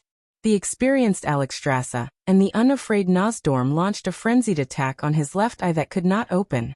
The wounds on the left side of his body were the most numerous. From the left dragon's neck to his left thigh, not a single part of his body was intact. The armor on the left half of his body that was used to hold his body in place had been torn off, and the lava that erupted from his body was destroying his body. From a human's point of view, Nesario's left arm had almost moved to his scapula. This was because the power that swelled from his body had swelled up on his left chest, causing his dragon body to be severely deformed. No one knew if Nesario's chest would explode in the next moment. Even Alexstrasza, who was not afraid of death, only dared to attack Nesario's left chest with her dragon's tail, and did not dare to pounce on him with her dragon claws. However, the other parts of his body were being attacked by the 4 rogue dragons unscrupulously. Nesario's wings were like a broken kite, full of holes. If he had not used a method similar to magic to make himself float in the air, he would have long fallen to the ground. Apart from the left side, which was the worst, his back, neck, and limbs were all injured to varying degrees. Some were magical, but most were physical. The 4 dragon guardians carefully and skillfully depleted his life force. They did not lack courage, but it was not worth it to sacrifice their lives for this traitor dragon. As time passed, the outcome of the battle in midair was finally decided. In terms of strength, Nesario did not have an advantage against 4 of them. The injuries from the previous battle had seriously affected his speed and defense. After suffering a series of heavy blows, the 4 dragon guardians finally saw an opportunity. It's done. Duque's magic message was transmitted to the spiritual sea of the 4 dragon guardians at the same time. It was because of the system prompt. Deathwing's HP has fallen below 20%, entering the beheading stage. 20% HP was a very delicate point. Entering this stage meant that the target was on the verge of death, and many skills that targeted the dying could be launched. Of course, this also meant that the opponent's final counterattack. The 4 dragon guardians suddenly changed their tactics. Alexstrasza, who had been entangled in close combat, suddenly flew backward. She puffed out her chest and looked like she was about to unleash dragon breath with all her might. However, Nosdormu suddenly pounced forward and entangled Neltharion tightly. Just as Nesario was about to take the long-range attacks of the other 2 dragons and pounce forward to interrupt the red dragon's ultimate move, an accident happened. Izura, who had also been using long-range attacks, suddenly switched to a brand new dream. That dream was of his first mate, Sinestra. To be honest, because of the flames and corrosive liquid all over his body, he did not know how many female black dragons he had killed during mating. He had no feelings for his first mate. He could not accept the illusion that deeply stimulated him. Sinestra was actually destroying the dragon egg that belonged to him. No, Nesario, who was crazy about the dragon egg, paused for a moment. The 4 dragon guardians seized the opportunity and pounced forward. Chapter 6:12. Izura and Malygos suddenly engaged in close combat, which was beyond Nesario's expectations. By the time he came back to his senses, Malygos had already bitten the dragon's neck, which was a little lower than the back of his head. At the same time, Malygos' pair of front claws also bit him. Endless magical power rushed into Neltharion's neck from his neck. And near the black dragon's shoulder, Izura was ferociously gnawing at the back of the neck, a pair of claws pressing down on the wings of Deathwing, similarly infusing the power of the dream world at every point of contact. At this time Nosdormu, who was the least afraid of death, also pounced. Anyway, this guy's body was made of sand and metal. As long as the power of time contained in the dragon's body was not lost, this guy would not die. He directly gave Nesario a warm hug, and a big mouth of sand and stone bit towards Nesario's right chest ribs. The place that was bitten directly turned into dust and dissipated. Ow ow ow ow. Nesario struggled in vain. In his good right eye, there was only one existence. Alexstrasza, the life-giver who restrained him the most. Unexpectedly, what she spat out was clearly a crimson dragon breath, but visually, it looked like she was spitting out a strange green flame. That was the color of life. The power to awaken the earth and make thousands of flowers bloom. A condescending dragon breath of life avoided Nosdormu's neck by a hair's breadth, and hit Nesario's left chest heavily. The former Earth Guardian let out the loudest wail since the start of the battle. In the next moment, his dragon blood, which was almost equivalent to super high-temperature flames, burst out from every wound on his body. Originally, this fatal blow could at least seriously injure the 2 dragon guardians behind him. However, Duque shouted, "Disperse!" at the critical moment. This allowed Izura and Malygos to escape. Nosdormu relied on his thick skin and flesh to dodge a little slower. In the end, he was shocked to find that Nesario's dragon blood had actually consumed a considerable part of his power of time. To him, this was his life. Nosdormu suddenly regretted it. Neltharion, who was covered in wounds and spewing dragon blood, plummeted from the sky. He smashed through the clouds like a comet, and crashed into the southern wall of the Rotterdam kingdom. His massive body easily shattered the sturdy wall that even the orc's strongest catapults could not destroy, as if it was a pile of building blocks. The falling black dragon instantly plowed a huge ravine that was more than 100 meters wide and more than a kilometer long on the grass between the southern city wall of Lordaeron and Lake Lordermere. The entire Rotterdam city seemed to be moaning in pain at this moment, and the southern city wall collapsed like dominoes, causing the ground to sink violently. This tremor was like a wave that spread in all directions. The buildings near the city walls let out the most violent explosion sounds before collapsing with a loud bang. This scene was many times more exaggerated than a plane crash. The falling Neltharion continued to advance southward on the wet riverbank like a raging wave. In the face of this terrifying momentum, the big tree that required 2 people to hug was even more fragile than a matchstick. It was easily broken and sent flying. The fallen Neltharion chewed on the mud in embarrassment while shoveling like a bulldozer from the city wall to Lake Lordermere. A huge wooden pier by the lake that could accommodate the largest battleship of the Alliance was directly smashed, and countless pieces of broken wood flew into the air. Neltharion, on the other hand, crashed into the lake. Bang! There was a thunderous sound. Neltharion's fall stirred up waves that were nearly 100 meters high.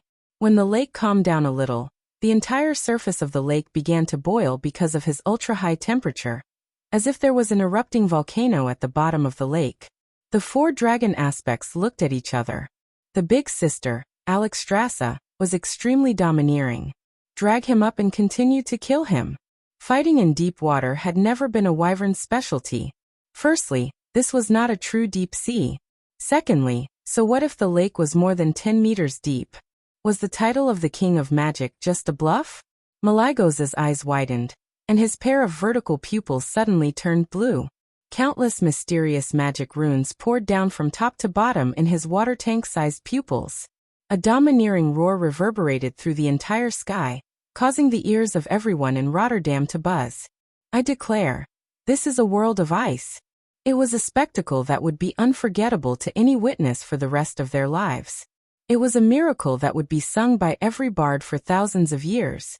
Originally, there was only a thin layer of crushed ice on the surface of the lake, but when a blue and white shock wave spread all the way to the horizon, the crushed ice turned into thick ice. The unparalleled cold penetrated straight to the bottom of the lake, and in a few breaths, all the water within a radius of several kilometers turned into ice. Explode!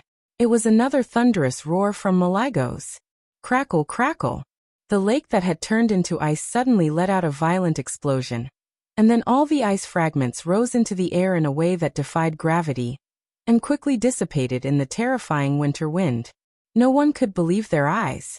Lake Lordermere, which the people of Rotterdam had seen for thousands of years, was gone. In its place was a huge, white pit, and an extremely steep cliff of ice appeared where the horizon should have been. At the bottom of the pit near the original lake, a black dragon that was emitting high heat was moving with difficulty. No, it could already be included in the category of twitching before death. The 4 cheats, the 4 dragon aspects, flapped their wings and surrounded him again. East, south, north, and west, all 4 directions were closely watching Neltharion. It's over. Nesario, your shameless betrayal from 10,000 years ago will finally come to an end today. The Red Dragon Queen made a declaration of victory. For my spouse and my people. Malygos was still furious. You who have been destroyed in the river of time will become my trophy. Nosdormu announced proudly. Sleep forever, my brother, Isra said calmly. Duque interrupted. Can you kill him quickly? I'm afraid there will be changes. There can't be any changes. Malygos rudely interrupted Duque's magical transmission. Duque, who was on the balcony of Rotterdam, curled his lips. Then do it. I don't want to fight the same boss 3 times. After blabbering for a while, the 4 dragon aspects finally made their move. They dismembered Nesario, and immediately realized that something was wrong. The surrounding environment was in a trance. Alexstrasza saw Neltharion come back from the dead and crush her eggs. Nosdormu saw the future bronze dragons coming back to attack him and his descendants. Malygos saw the destruction of the blue dragons once again. The 3 dragon aspects woke up at the same time. Isra, what are you doing? No. It's not me. Chapter 6:13. Duque, who was watching this scene through the magic eyes, facepalmed. These silly dragons were still blinded by hatred. If it weren't for the fact that he had to vent the anger in his heart, Nesario would have mastered the lying corpse swordsmanship long ago. Although it was reasonable for antagonists to die because they talked too much, from a different perspective, one had to understand that when their grudges that were deeper than the ocean and wider than the sky finally had a chance to be vented, no one would be willing to immediately kill off their opponent. Making a move first and then pretentiously reciting the eulogy was because their hatred wasn't deep enough. If you had been thinking about revenge every minute of every day for 10,000 years, you would definitely be crazier than Maligos, and you would be even more reluctant to kill Nesario immediately. When Nesario betrayed them, Maligos had dragged the entire Blue Dragon Legion to fight to the death. In the end, his wife was killed, and a large number of dragon children and grandchildren were wiped out. No one would be able to accept such a thing. Even if Alexstrasza wanted to act quickly, she would be stopped by Maligos. Alright, the one behind it had finally made his move. Enzos, one of the 4 great ancient gods of Azeroth.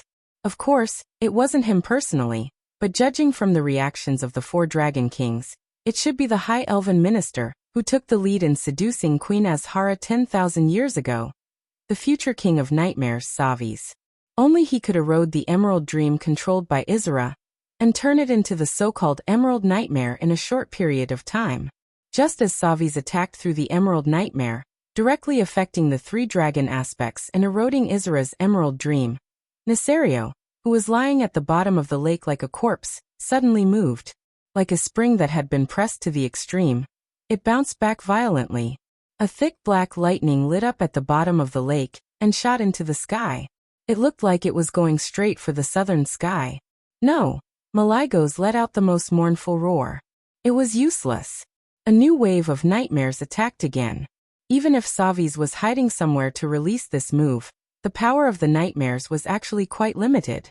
Based on the abilities of the dragon aspects, one more wave of nightmares would at most be ineffective. All in all, it would only take 10 seconds at most. But at this juncture, the most critical 10 seconds were too fatal. It was enough to make Deathwing disappear without a trace. Would he be able to find such a good opportunity to deal with him again? Duque couldn't imagine it.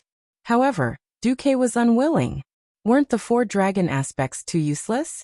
I've painstakingly schemed and even used my transmigration cheat to set up such a perfect trap. Yet you can't even kill Nesario. How am I supposed to continue working with you in the future? Unwilling. Unwilling. Indignant. But so what? Duque's heart was filled with grievance. Aurelia painfully noticed that Duque's fingernails had dug deep into the armrest of the sofa. She knew that even though Duque looked like he was going to watch the show, Duque cared more about Deathwing's life than anyone else. She could clearly feel the faint fear in Duque's heart towards Nesario. Indeed, so what if he had that 1/5 platinum disc for warning? Deathwing's 10,000 years of notoriety was not just for show. If Nesario transformed into a human again, and launched a sneak attack on Duque, who could guarantee that the 4 Dragon Kings would be able to support him in time? Even if they could save Duque, what about Duque's friends and family? What about Duque's territory? What about his subjects? Everything in the secular world was like a sand castle in front of this ferocious and unparalleled evil ancient dragon. To be honest, Duque definitely wanted Nesario to die more than anyone else. Aurelia really didn't want to see Duque, who was pretending to be relaxed, immersed in pain and fear. However, what could a mere mortal do? This wasn't something mortals could intervene in. At this moment, Duque suddenly noticed a small black dot above Nesario's forward airspace. It was a griffin. On the griffin, there was a man in golden armor. He was holding the golden Bible in his left hand, and doing something that he had repeated thousands of times. He was praying. His armor was very different from the armor of the Knights of Rotterdam, and any other country on the continent. Its right pauldron was a huge golden wing, and its right arm under the pauldron was carrying an incomparably heavy warhammer. The griffin he was riding let out a dissatisfied cry, complaining that he was too heavy. He completed his prayer and smiled at the griffin. Big guy, after I go down, you can go back on your own. I should be dead for sure. There was no fear or uneasiness about death. There was only devotion to his faith. Along with his farewell words, the griffin seemed to feel the determination of its temporary master. It let out a low cry, as if wanting him to give up on this terrible idea. However, he ignored it. Bright golden light descended from above, and enveloped the entire set of heavy white armor with golden edges. Soon, regardless of whether the armor was originally white, blue, or any other color, it all began to glow with golden light. He suddenly disappeared from the back of the griffin. He plummeted. His hammer, his armor, and his light merged into one, forming a dazzling golden comet. The comet was heading in the direction of Nesario's escape route. If there were no accidents, 2 rays of light, one black and one gold, would meet in midair in 3 seconds. Even though he was seriously injured, Nesario still had enough agility to avoid the paladin who jumped down from the sky to seek death. However, Nesario refused to dodge. That's right. The 4 dragon kings can chase after me, Deathwing. How dare you, a mere human, stop me, the true overlord of the sky? Nesario did not dodge. Instead, he opened his mouth and bit down. The walls of Rotterdam collapsed. At least 100,000 people in the city witnessed this scene, and almost everyone called out the name of this alliance hero, Uther. This great paladin once again showed the world his unparalleled courage. Not everyone had the courage to jump from a height of 1,000 meters. Not everyone had the courage to face the Deathwing head-on. Not everyone had the courage to face death generously. He dared to because his name was Uther. Without any suspense, the incomparably bright holy light in the eyes of humans was sent flying by Nesario. However, he bought himself 2 seconds. 2 precious seconds. But it was not enough. Aurelia was horrified to find that the person she loved the most had disappeared from her side. No one knew why Duque could teleport behind Uther in an instant. Anyway, under the watchful eyes of the entire city, a huge fist formed by arcane energy suddenly appeared. With an incomparably gorgeous right hook, it went through Nesario's blind spot and punched the black dragon's ugly face. Nesario, go. You. Big. Nesario felt dizzy. When he came back to his senses, the 4 dragon aspects pounced on him again. By the time he came back to his senses, the 4 dragon aspects had pounced on him again. This time no one could save Nesario. Chapter 6:14. Ever since his fall, Nesario had done countless sinister things in his life. He had been a traitor, betrayed his brothers, murdered his entire family, massacred cities with dragon breath, and killed many female black dragons.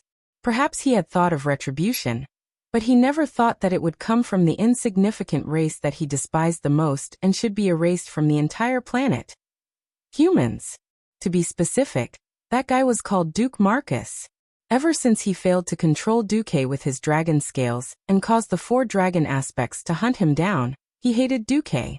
While he was seriously injured and unable to fight, he tried to sneak into the upper echelons of the alliance and obtain the identity of a king. It wasn't as if he didn't have the intention to trick Duque. It was just that he really didn't think that he would be tricked instead of being tricked. If he didn't bother to dodge Uther's attack, then Duque, who suddenly jumped out of the spatial rift behind Uther, was an attack that he couldn't dodge even if he wanted to.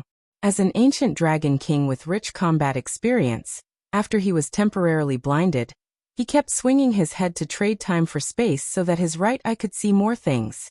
This indirectly reduced the blind spot of his left eye. This was a very smart approach.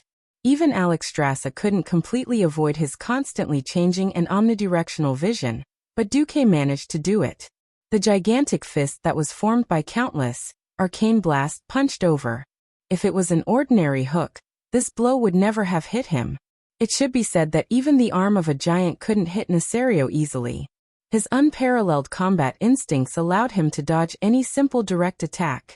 However, the essence of Duque's punch was magical energy. In midair, this hook followed the movement of Nesario's dragon head, changing directions 18 times in less than a second. The fist kept blasting towards the left side of his face. This is impossible. Nesario screamed in despair in his heart. The Black Dragon King knew very well that the paladin's attack just now was harmless. However, Duque's attack was definitely different. If such a rich magical power blasted his wound, it would definitely make him dizzy and miss his last chance to escape. No. Neltharion was terrified. He was terrified. In despair, he sent out a mysterious spiritual imprint towards a certain direction in the void.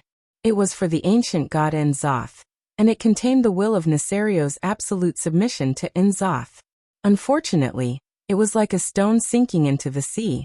He immediately realized that N'Zoth would only attack once. If he couldn't seize this opportunity, he would be abandoned. No, it shouldn't be like this. He immediately made a second move and sent a thought to Duque. That was not an attack. After failing to control Duque the last time, he knew very well how shocking Duque's mental defense was. That was begging for mercy. No, don't hit me. All he had to do was shift his fist a little, and I would be safe. I will be forever grateful to you. I can give you all the treasures I've accumulated for 10,000 years. All right, give me this first to show your sincerity. Duque quickly sent the item he wanted back as a thought. Nesario decisively gave it away. It wasn't his thing anyway. In the face of his life, everything else was fleeting. After receiving the item, Duque suddenly shouted in the spiritual world. Neltharion, you lied to me? Huh. I didn't lie to you. Time seemed to freeze. Neltharion was dumbfounded. Yes, he had lied to countless people. He had lied to his brothers, his spouse, his children, and his boss. He had lied to everything. Only this time, in order to show his sincerity, he had given him the real thing. Why? Without giving Neltharion time to react, Duque's fist had already arrived. An incomparably gorgeous purple-blue arcane energy fist landed on Neltharion's ugly face. His face, which had already been badly mutilated by Nozdorma's hammer in his human form, was further hit by the concussive force. Even someone as strong as Neltharion felt a violent wave of dizziness. The body of the dragon, which was originally flying at high speed, turned its head backward and its body forward. It suddenly looked a little like an overturned tortoise. It was very funny. How many seconds did Duque buy for the 4 dragons? 3 seconds? Or 4 seconds?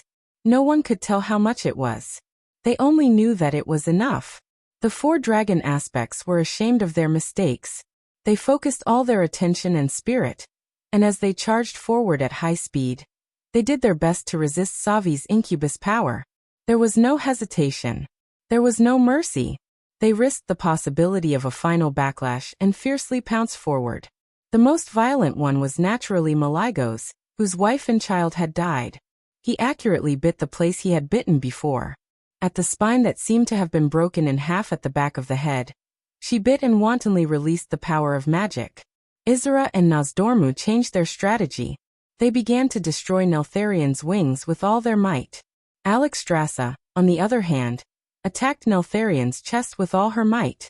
Finally, after more than 20 seconds, Neltharion let out the last and strongest scream of his life.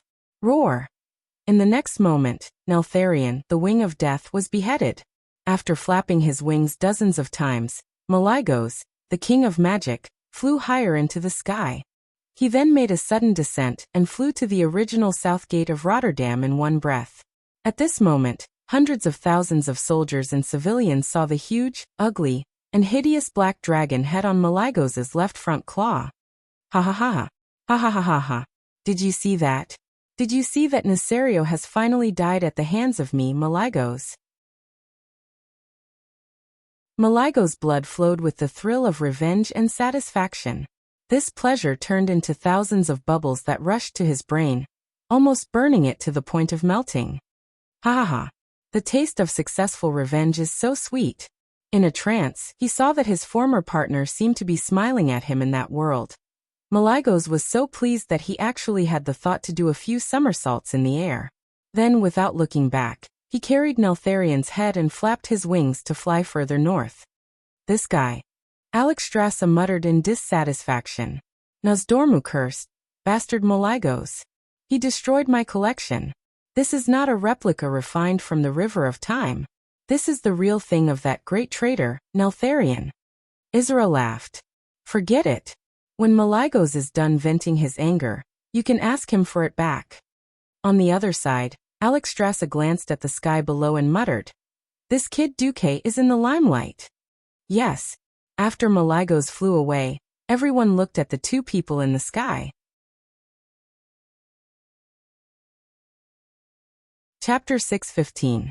30 seconds ago, Uther had been sent flying. Perhaps it could be said that he had overestimated himself. But in order to carry out justice, Uther did not have the slightest bit of regret when he swooped down from the sky until he was sent flying. Holy light! If you hear my prayers, please respond to me. Please punish this most evil dragon in the world with death. As if hearing the call in his heart, Uther saw a shining blue portal as he fell from the sky. A mage? Who was so brave as to teleport in mid-air? Was he not afraid of not using the slow fall spell properly and falling to pieces in mid-air? In the next moment he saw the crazy mage. Duque. Sure enough, only he had the courage. Uther had seen many mages, but Duque was the only one who completely subverted his impression of mysterious people. Courage, fearlessness, sacrifice, justice. Those qualities that only the most devout paladin had were all seen in this young man who was supposed to be hiding in the back and safely releasing magic. Sure enough, only such a young man is the hope of the future of mankind. Wuthor looked up at the sky with his mouth wide open. When Nesario became as small as a fist in his field of vision, he saw Duke punch the black dragon's cheek with his magic power, and then the 4 dragon aspects rushed forward. Is that so? Then I have no regrets. Uther closed his eyes. This was 1,000 meters in the sky. Uther had no means to save himself. Even the Holy Shield spell could not. Because the Holy Shield spell could prevent any damage from hitting the paladin directly, but it could not offset the terrifying impact of falling from the sky. The impact of falling from 1,000 meters in the sky could not even be withstood by a dragon with the strongest body, let alone a mere mortal body. It was inevitable that he would be smashed into meat paste. 1 second. 2 seconds. 5 seconds. Uther instinctively felt that something was wrong. Was that a sound? When Uther opened his eyes again in surprise, he saw Duque, whose arms were folded and facing the ground, approaching him at a faster speed. How is this possible? Wuthor couldn't help but cry out. Of course, he didn't know what gravitational acceleration was, and he also didn't know that when a person's limbs were spread out parallel to the ground, there would be greater air resistance when falling, and the falling speed would decrease. Duque was getting closer and closer. When Duque was 50 feet away from Uther, he suddenly stretched out his hand. In the next second, Wuthor felt himself being wrapped up by a strange small tornado, and the speed at which he was falling suddenly decreased. His heart had almost jumped out of his chest, but he was now floating down. Is this slow fall technique? No. This should be some kind of unknown power. No matter what, he seemed to have survived. Thank the holy light. When he heard that Uther had been saved, the first thing he shouted was thanks to the holy light. Duque almost gave up on the idea of saving him. Thank the holy light? I'm the one who saved you, Duque scolded. I thank you as well, but the fact that I'm alive is definitely the will of the holy light. Duque slapped his forehead. I'm so mad. He suddenly understood why Uther's holy light power was so off the charts. In a sense, even the strongest holy knight was suffering from a deep delusional disorder. He glanced at the distance between Uther and the dry lake bottom. There were still 20 feet. If Uther fell like this, he would probably die 70% of the time. Duque suddenly let out a very fake scream. Not good. The magic is not working. With that, he removed the storm power from Uther's body. This holy Saya, who was glowing with golden light, fell from a height of about 7 stories. Bang! The dumbfounded Uther fell to the bottom of the frozen lake with his arms and legs wide open. Oh, what a beautiful scene. The shameless Duque gloated in the air. Unexpectedly, the strongest holy knight Uther, who was known as the unkillable cockroach, got up just like that. He spat out a mouthful of blood and raised his head to look at Duke. With a serious expression, he said, "Although I am very grateful for your kindness in saving my life, and I also admire your courage and commanding skills, it seems that your magic level still needs to be improved. This was not mockery or mockery. This was Uther seriously giving advice to Duque. F***ck, F***ck, F***ck, F***ck. Duque looked as if he had eaten a fly. As expected, religious zealots were all crazy. If you tried to compare intelligence with a crazy person, they would only drag your intelligence to the same level, and then use their rich experience to defeat you. Damn, luckily you're not from Stormwind City. Duque admired Uther's character from the bottom of his heart. As the most noble character of an era, Uther was fully deserving of that title. But whether to be friends with him or play happily with him was another matter. Slowly descending to Uther's side, Duque finally squeezed out a smile. Let's return in triumph, Uther. Shall we go together? Okay. The big hand in the silver gauntlet shook Duque's hand tightly. Can you not use so much force when shaking hands? Sorry. It was a triumphant return. This time, it was truly a triumphant return in every sense of the word. Although there were many twists and turns, and although there was a very unpleasant episode, no matter what, the fall of an evil dragon that had scourged the world for tens of thousands of years was something to be celebrated. When they saw Duque and Uther walk up from the bottom of the frozen lake and walk to the shore, the whole of Lordaeron was boiling with excitement. You guys are amazing. Well done. You are indeed true heroes. Long live the dragon slayer Duque. Long live the light envoy Uther. Who was it that deserved the cheers of hundreds of thousands of people, who could ignore national boundaries and races, and be worshipped by people all over the world? Since ancient times, there was only one kind of person who could enjoy such treatment. This kind of person was called a hero. When Nesario's acid enveloped the entire city, and all the mortals were powerless to do anything, when the evil dragon that easily destroyed hundreds of meters of the city wall was about to escape, when punishing evil failed, and the righteous and kind people were worried that they would be retaliated against in the future, who was it that stopped the terrifying Black Dragon King that transcended the mortal world? It was Uther. It was Duke Marcus. Some kings reigned for decades, and history books might not necessarily record their names. Some heroes fought bravely for dozens of seconds, but history books were destined to have a very thick page. This was a hero who, as a mortal, had done a feat that transcended the mortal world. Duque. Sasha, who rushed out of the city, rushed up, and so did Aurelia. Servanas watched quietly from behind. She suddenly realized that it was already very difficult to find a hero as a partner like her own sisters. It was even more difficult to find a great hero who surpassed Duque as a partner. Chapter 6:16. Lordaeron City was in an uproar, and cheers rose and fell like a tsunami, lasting for a long time. It was precisely because he didn't have the guts that people praised Uther's true courage. It was precisely because he couldn't do it that everyone eulogized the magnificence of Duque's magic fist. People cried and laughed as they jumped and hopped in every corner of the southern part of the city, welcoming the triumphant return of the hero with the most enthusiastic voices. That's right, the main force behind the death of the Wing of Death, Nesario, was the 4 ancient dragon aspects. However, didn't they see that if it weren't for the 2 of them, the cunning Black Dragon King would have escaped successfully? Moreover, the rule since ancient times was that those who participated in the Battle of the Dragon Slayers were qualified to be called a Dragon Slayer. Do you think it's easy to hide from the dragon's breath? The layman watched the show, while the expert observed the artistry. After witnessing the earth-shattering battle between the 5 dragons, one would know how terrifying the Black Dragon King was.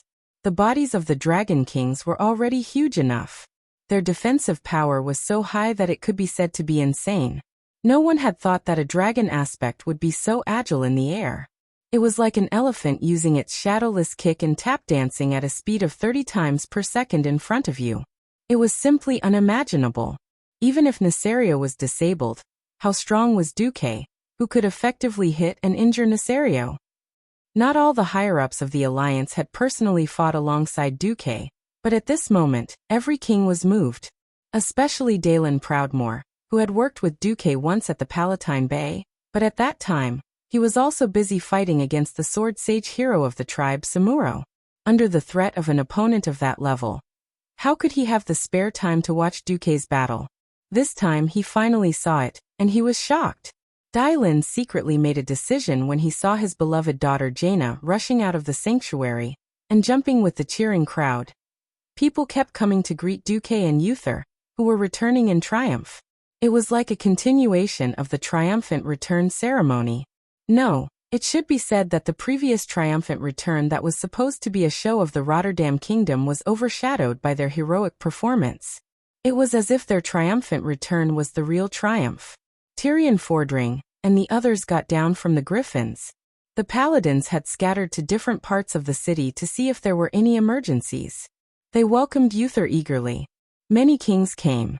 Magni complained to Duque. "You're really not a good friend.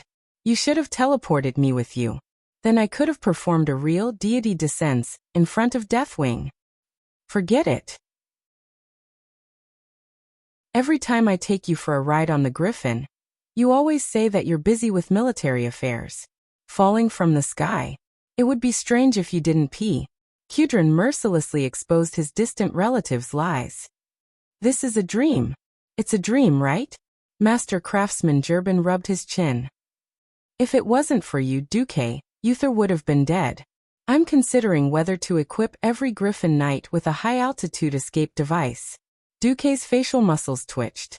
It had to be said that in Azeroth, where technology was rampant, there really were a lot of engineering equipment for jumping off buildings. At this time, most of the kings and representatives of the Alliance had arrived. "Where's Xion?"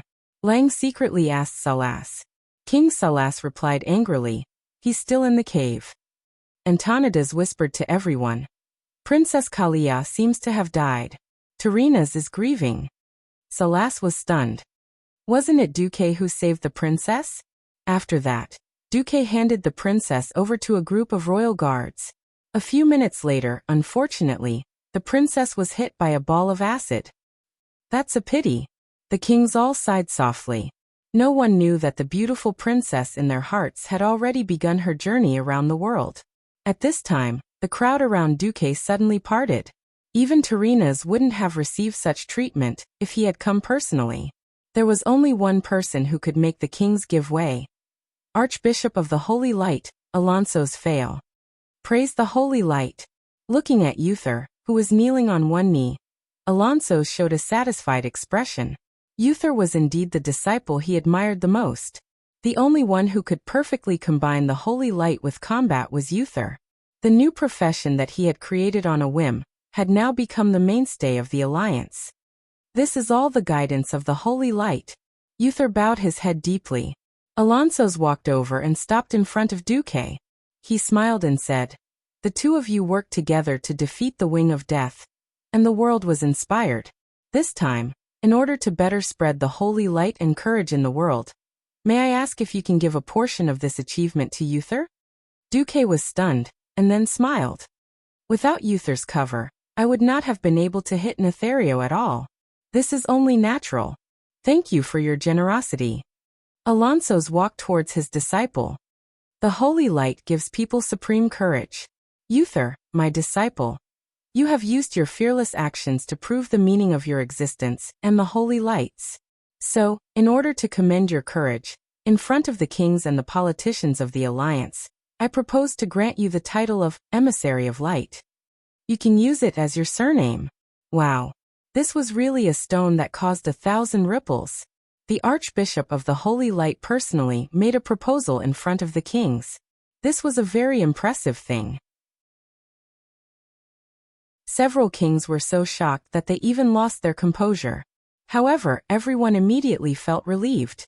Not everyone had the courage to launch a suicidal charge against 200,000 orcs with just 12 riders. Not everyone had the courage to jump down from the sky and smash the seemingly weak warhammer at the Black Dragon King. What was courage? Obviously, Uther was the well-deserved embodiment of courage.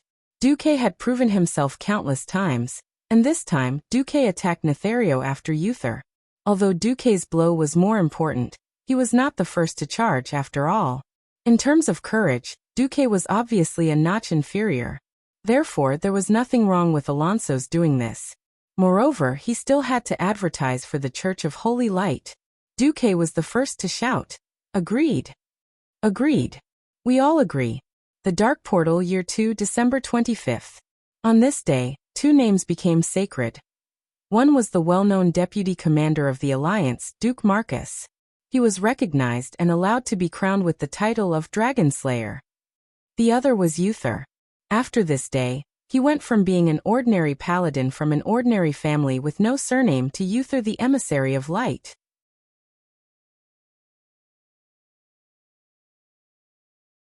Chapter 6:17. December 25th, Christmas Eve before the Transmigration, and a triumphant night in this world. That night, Lordaeron was very lively. Countless people were celebrating the fall of the evil dragon Deathwing, but this celebration was destined to have nothing to do with the Lordaeron royal family. A mourning flag was hung on the tallest remaining tower of the Lordaeron royal palace. The beautiful Princess Kalia Menethil had died, and not even her body was left behind. In the mourning hall, the queen and Arthas cried loudly. Tyrinas, on the other hand, was like an old man who had one foot in the grave. He sat in the corner of the mourning hall, looking at the empty coffin and the gemstone necklace that Kalia wore in the morning. Lordaeron had suffered a double blow today. First, Kalia's death. Second, in the afternoon, Gilnis, who seemed to be the most supportive of Lordaeron, suddenly announced that he was leaving the Lordaeron alliance. However, this news had not spread to the public yet. Gilnis will not associate with Lordaeron, who is in cahoots with the evil black dragon Nisario. These were Xion's words. The excuse was dignified and politically impeccable. Anyone with a discerning eye would know why. Xion was too smart. Duque's plan to build a watchtower in the Cursed Land to monitor the Dark Portal was no longer a secret. If he continued to stay in the alliance, he would no doubt have a showdown with Gilnis regarding the cost of building the watchtower. On the other hand, because it was revealed that Nethario was the Lord of Presto, and his hopes of obtaining the Hillsbrad Plains through the Dark Alliance with Tyrinas had been dashed, there was no point for Gilnis to continue staying in the alliance. Less than an hour after Gilnis quit, Kuel Salus also sent news that he was quitting the alliance for the same reason. If Gilnis quit because there was no profit to be made, then Kuel Salus quitting was a classic case of hypocrisy. Since the reputation of the only human kingdom that bordered the Longsong Forest was tarnished, Kuel Salus, who did not need trade or military support, did not want to pay such a high price for a castle in the southernmost part of the continent. Hence, quitting was the best choice. After all, the Lordaeron alliance was originally an alliance against a common enemy, the Horde. It was a rather loose military alliance. If it was the Federation, you would be betraying them if you dared to back out. The alliance and the Federation were different. Yesterday, if Gilnis and Kuel Salus dared to do such a thing, Tyrinas would have said something like, "If the Horde or other threats come again, the alliance will not send a single soldier to save you." Unfortunately, the Rotterdam Kingdom could not even take care of themselves now. The alliance leader of the Rotterdam Kingdom only existed in name. Duke Charmas, Tyrinas' trusted aide, said, "Your Majesty, I think we should spread the word that you were bewitched by the wings of death." He pushed the blame onto the evilest existence, and a dead one at that. This was the most appropriate method. At the very least, he could answer to the people. However, everyone knew that if it weren't for the fact that everyone in the Rotterdam Kingdom coveted Alterax's land, there wouldn't have been such a thing. The prestige of the Rotterdam Kingdom was gone. This was evident from the fact that the remaining countries of the alliance were surrounding Stormwind. What Duke Charmas did was a classic case of crisis PR, but there was no such term in this world. "Do as you see fit," Tyrinas said in a weak voice. "Your Majesty, please restrain your grief." Duke Charmas bowed deeply and left. In contrast to the sadness of the Rotterdam Kingdom's palace, the state guest house where Stormwind was staying was bustling with activity. The Rotterdam Kingdom was very rich. Not only could they hold the most luxurious banquets in the palace, even the state guest house that was used to entertain foreign guests still had a huge banquet hall that was more than 1,000 square meters wide. Tonight, there were so many kings visiting. This made people wonder if the leader of the alliance was staying in the palace or here. On the lawn of the state guest house, the dwarven guards from the Iron Stove Fort and the dwarf griffin knights from the Eagle Nest Mountain were drinking, and the gnome mages from Gnomerigan were performing magic tricks. In the corridor outside the banquet hall of the state guest house, the Dalajan mages and the Kuel Salis mages were discussing the various possibilities of the dark portal. In the side hall, the men of the sea from Kul Tiras, the Highland knights from Riptide Fort, and the knights from Stormwind were chatting, drinking, arm wrestling, and so on. Other than Gilness and Rotterdam, even the elves from Kuel Salis who claimed to have left the Alliance could be seen here. As expected by the leaders of the Alliance, they saw Countess Alicia Barov at the entrance of the state guest house, who had come to receive the guests.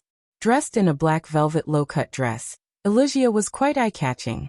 Although she was a little disappointed by the decline of her family, Alicia performed her duties as one of the two earls under Duke's command, and as his assistant. She welcomed the guests in a natural and unrestrained manner, and accompanying her was the former Duke Alex Barov. Every guest smiled knowingly. The news from Rotterdam was still that Duke Barov was a traitor of the Alliance, and it would never change. At that time it was a fact that the four kings had confirmed. Alright, didn't you slander Duke Barov as a traitor of the Alliance? Now I, Duke, will put the former Duke Barov in an important position in front of you. Yes, this was a slap in the face for the Rotterdam. Even if the Rotterdam was already miserable enough now, tonight's banquet was naturally a gathering of the big shots of the Alliance. Even though they did not agree on politics before, Duque still allowed Antonidas and Kale, that's to come over. Near the circle of the Alliance's higher-ups, no one dared to approach more than 10 meters away. Lang was the first to speak. Duque, just tell everyone the truth. What are you going to do about the dark portal? No one has the confidence to build a huge fortress in that desolate place. Almost all the big shots of the Alliance nodded. According to past experience, building such a fortress far away from human settlements would cost at least tens of millions of gold coins. And that did not include the subsequent maintenance costs. Not only would they have to transport food and military supplies through the undeveloped Redridge Mountains, they would also have to pass through the muddy swamp of Sorrows, and finally send them to the godforsaken Cursed Land. Such a supply line was enough to drive any quartermaster crazy. Duque swirled the red wine in his glass. To be honest, I don't need you to pay. I can handle all the funds myself. The kings were instantly in an uproar. Salas frowned. Then what do you want? The elite troops of the various countries, and the authorization of His Majesty Lang.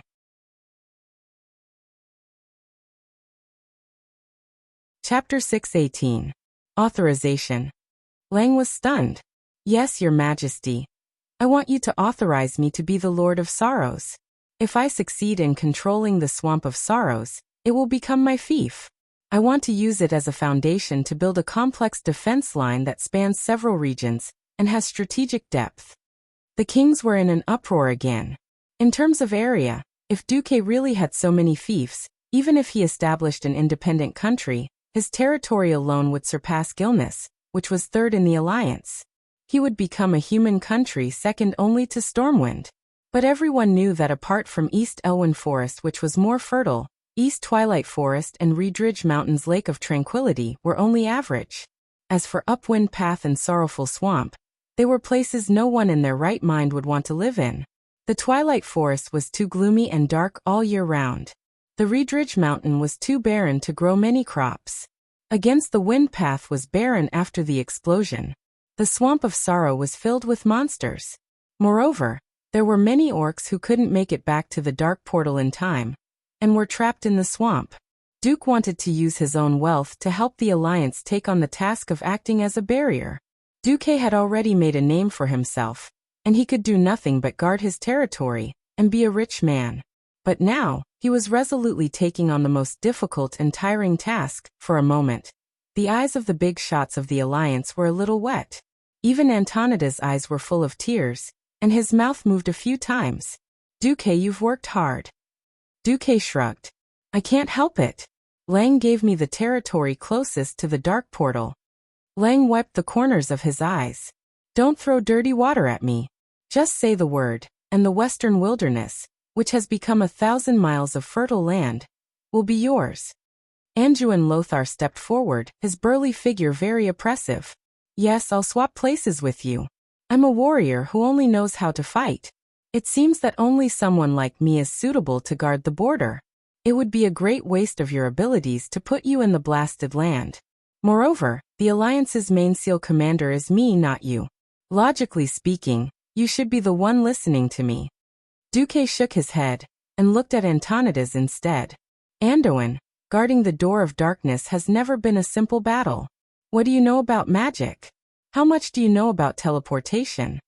At this point, Duque said almost word by word, if Master Antonidas is your partner, then we will definitely be at ease. In a sense, this was forcing him to abdicate. It all depended on whether or not Antonidas was willing to sacrifice himself for the Alliance. Antonidas's old face turned green and red. It was easy for people to become stubborn when they were old. Many things were not willing to change after they had adapted. He wasn't greedy for the peace of the Dalajan, but he couldn't give up this kind of leisurely life where he could often do the experiments he liked. For him to give up his position as the Dalajan speaker and run to that barren land to guard the border, he could not bear to. Seeming to see Antonidas's embarrassment, the big shots of the Alliance were a little embarrassed. They weren't blaming the only Breaking Dawn mage of the human race. Putting themselves in his shoes, they wouldn't be willing to abandon their country to guard the border for a long time. At this awkward moment, a voice suddenly sounded. It's not good to let an old man go to the border. Why don't you let me, the Dalajan Kirin Tor, go instead? Krasis, an existence whose identity, status, and ability were absolutely sufficient. To most outsiders, he was just a radiant moon mage. Duke, on the other hand, was very clear about the significance of his other dragon name, Claustraz. Krasis wouldn't just casually become Duque's lackey. If there wasn't Red Dragon Queen Alexstras's instructions, Duque wouldn't believe it even if he was beaten to death. Duque smiled brightly. If it's Lord Krasis, then I can't ask for more. I've troubled you before, Ronin. I'm willing to go to repay you for taking care of the person I care about the most. Did Krasis care about Ronin the most? In this dragon's eyes, there was only his queen. Of course, Duque understood. At this moment, Noxus seemed to see hope. He came out to steal the show. Hey, Duque, do you agree that Lord Krasis has the ability to guard the door of darkness? Of course. Duque still didn't know that he'd fallen into a trap. Noxus looked as if his scheme had succeeded. The beard on his face was like a blossoming flower, making him look like he deserved a beating. All right, then Lord Krasis and I will work together to guard the blasted land. Duque's face fell. Hey, we agreed. Who told you? Lang interrupted Duque mercilessly. Moreover, if a Morning Star mage like you were to guard the door of darkness, wouldn't it make the tribes on the other side think that there's no one in the Alliance? Ugh, Lang's words made sense. Duque had nothing to say. It wasn't just Lang. The other big shots of the Alliance nodded in unison.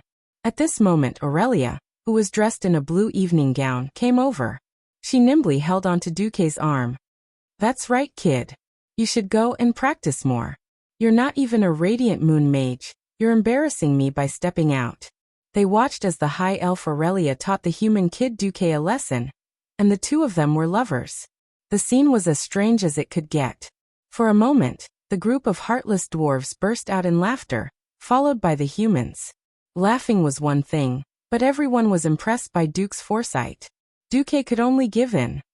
All right, I'll be in charge of the construction of the Overwatch stronghold. I'll leave the defense to Anduin and Krasis, but everyone should at least send some elite troops to hold the fort, right? Duque extended 3 fingers on his right hand, his thumb gently rubbing his index and middle fingers like an unscrupulous merchant asking for money. Since Duque didn't want money, the big shots still had plenty to spare. Salas was the first to speak. The earthy highlands are completely destroyed. I can't afford to keep my Highland Knights. I'll lend them to you for the next 5 years. The Highland Knights of the Rapidwater Stronghold were publicly recognized as the fiercest in the Alliance. On the surface, there were only 1,000 of them, but including the followers and apprentices, there were at least 4,000 of them. Antonidas sighed. He was already at a disadvantage when he refused to go to the Overwatch stronghold. Now that he wanted to repair his relationship with the Allies, He couldn't be stingy. I guarantee that there'll be at least 1.5 mages in the Overwatch stronghold all year round, but they have to be rotated. The Kurtiras aren't good at land battles, but I can give 100 cannons to the Overwatch stronghold, Dalen said.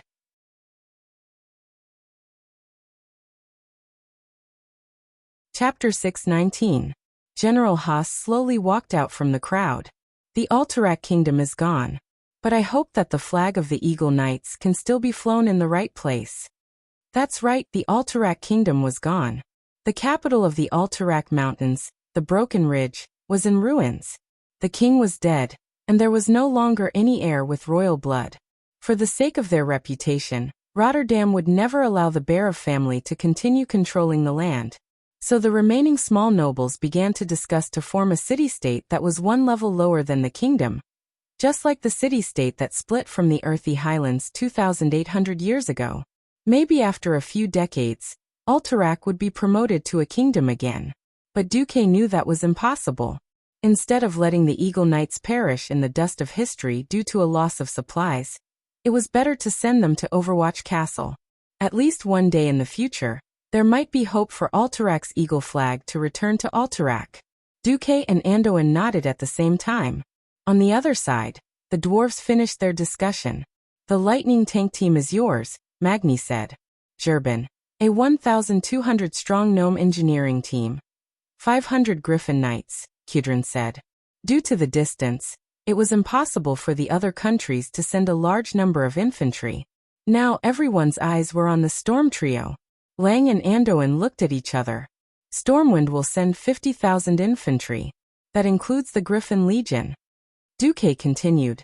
The Marcus family will arrange at least 20,000 private soldiers at the Red Ridge Mountain and the Swamp of Sorrows, forming a deep line of defense. The big shots frowned. It wasn't too few but too many. To support an army of 70,000 in such a remote place, the food and supplies needed every year was an astronomical figure. Since the start of the counterattack on the southern continent, the supplies for the 300,000 troops had almost drained every grain and copper coin from the national treasury. Most of it was given by the Rotterdam Kingdom. That was also the reason why the Rotterdam Kingdom was eager to annex Alterac to compensate for their losses. Even if they started resupplying from the East Elven Forest, the thought of having to pass through the Red Ridge Mountains, which were filled with hyenas and gnolls, the orcs hiding everywhere, and the Swamp of Sorrows, which had become incredibly dangerous due to swamp tigers, mud pond monsters, crocodiles, and other monsters with many teeth, that long and dangerous supply line was enough to make any king's skin crawl. Lang shrugged. Don't look at me, asked Duque. It was already the limit for Tempest to send out so many people. As a king, I can't wait for every young man to participate in the rebuilding of the country. When everyone looked at Duque moved his fingers, ready to demonstrate. Dylin suddenly said, "Wait. It's a confidential matter, shouldn't we?" King Dalen's meaning was clear.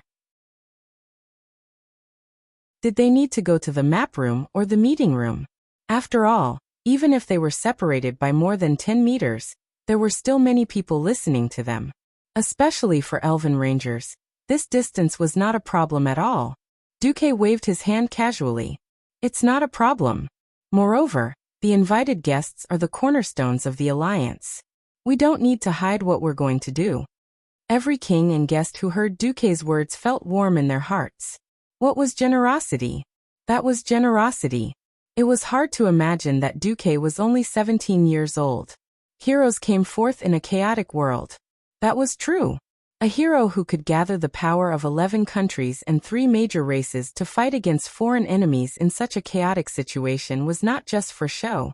In everyone's heart, they secretly wrote the word respect for Duque. Duque raised his glass high. For the true alliance. For the safety of Azeroth. He was making a toast. For the true alliance.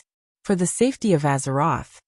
Everyone raised their glasses and drained it in one gulp. In the next moment, Duque took the wine bottle from Alicia's hands. He didn't pour the wine into his glass, but into the air. The wine floated in the air with the support of arcane energy. Under the shocked gazes of all the kings, it actually turned into a sand table that moved up and down according to the terrain. Everyone saw the elven forest, the Redridge Mountains, the Swamp of Sorrows, and the Cursed Land. Then, a golden belt set off from Stormwind City, passing through 4 regions and arriving at the highlands northeast of the Cursed Land where the Griffin Legion was currently camped. This is... Salas muttered to himself. Then, with a point of Duque's finger, a part of the belt quickly enlarged, becoming a model the size of a water tank in front of the kings. At first glance, it looked like a huge metal lump, a little like the steam tanks of the dwarves. Magni thought of something, but he wasn't sure. Duque's deep voice confirmed Magni's guess. Technology has changed the world. The steam tanks that the dwarves of Ironstove Castle like to use have greatly inspired me. What if I use steam tanks to transport people and supplies? Hey, I'm not bragging, but a tank can carry at least 5 carriages of people or goods, Noxus said, trying to provoke Magni. Don't say I didn't remind everyone. The dwarves have a very high chance of collapsing. I've seen many steam tanks stop halfway and rely on the dwarven infantry to push them from behind. In an instant, Magni's face turned red and green, and everyone burst into laughter. But Duque waved his hand. That's because the terrain is too bad. The current steam tanks aren't suitable for all terrain, and can only be used on plains with solid soil. That's what I said. As long as the babies of Ironstove Castle can go to that damned red soil, we're invincible. The dwarves really knew how to brag. The Dwarven King was even better. Then what do you mean? Lang was also curious. Train. A vehicle that uses a modified dwarven steam engine and walks on a fixed track. It can transport at least 2,000 fully armed soldiers or 100 tons of supplies at once. That's what I want to tell everyone. Is that even possible? Salas was dumbfounded. 2,800 years ago, you told Thoradin the Great that there would be a huge ark that was 150 yards long that could carry 300 people. Do you think Thoradin the Great would believe it? Dai smiled at Duque's retort. That's right. That's the progress of the times, and the power of technology. Duque continued. If I can let the Lightning Army annihilate so many orcs, I can build an experimental railway for everyone to see in the middle of next year. Railway? Magni asked in surprise. Yes. Place parallel rectangles of wood on muddy and insufficiently sturdy areas, and then place 2 steel tracks on top of them to ensure the route of the steam engine. Although it loses its flexibility, it can ensure speed and safety, and reduce the vibration of the steam engine.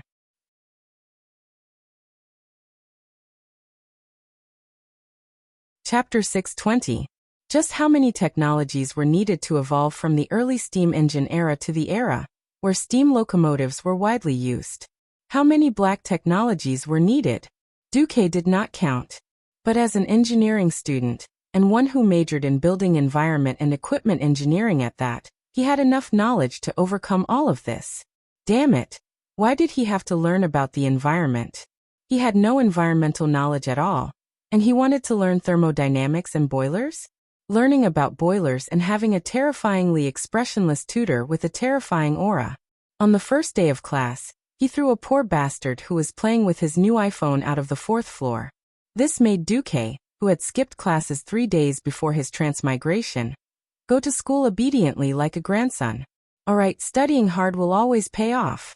Duke rambled on and on about his ideas for the train, as well as the key elements to pay attention to. The 3 Dwarven Kings all looked like they were his disciples, especially Magni and Gerben, who were taking notes in their notebooks. Although Eagle Nest Mountain always used griffins, which seemed unrelated to this, the dwarves' fascination with black technology was almost ingrained in their bones. The other kings did not understand at all, but this did not stop them from showing an expression that said they did not understand, but thought it was awesome. It did not matter if they did not understand, as long as they felt that it would work. Dalen, what do you think? Salas asked softly. You don't say. I've never seen Duque unreliable when he does things. Dalen's evaluation was quite high. Antonidas decided to stop Duque first. Alright, next question. We all think that you can build this railway to Redridge Mountain without a problem. What about the Swamp of Sorrows? You can solve the technical problems for now, but what about the threat in the swamp? Our people lost a lot of people when they crossed the swamp. What about the manpower to build the railway? Duque snapped his fingers and Gavin Rad, who was guarding the side hall door, immediately understood and opened the door. Not just the kings, but all the guests were extremely surprised.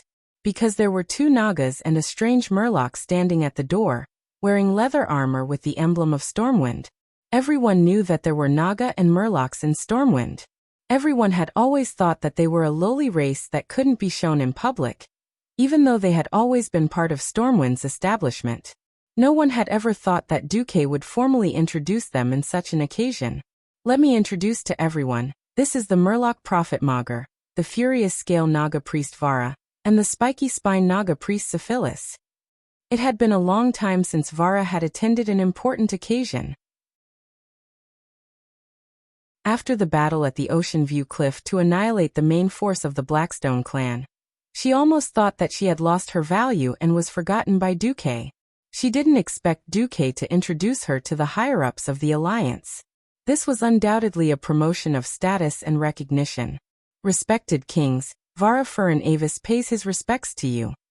Vara and Syphilis folded their arms and bowed to the kings. The kings nodded in return. Even if it was inconspicuous, it was still an indescribable respect.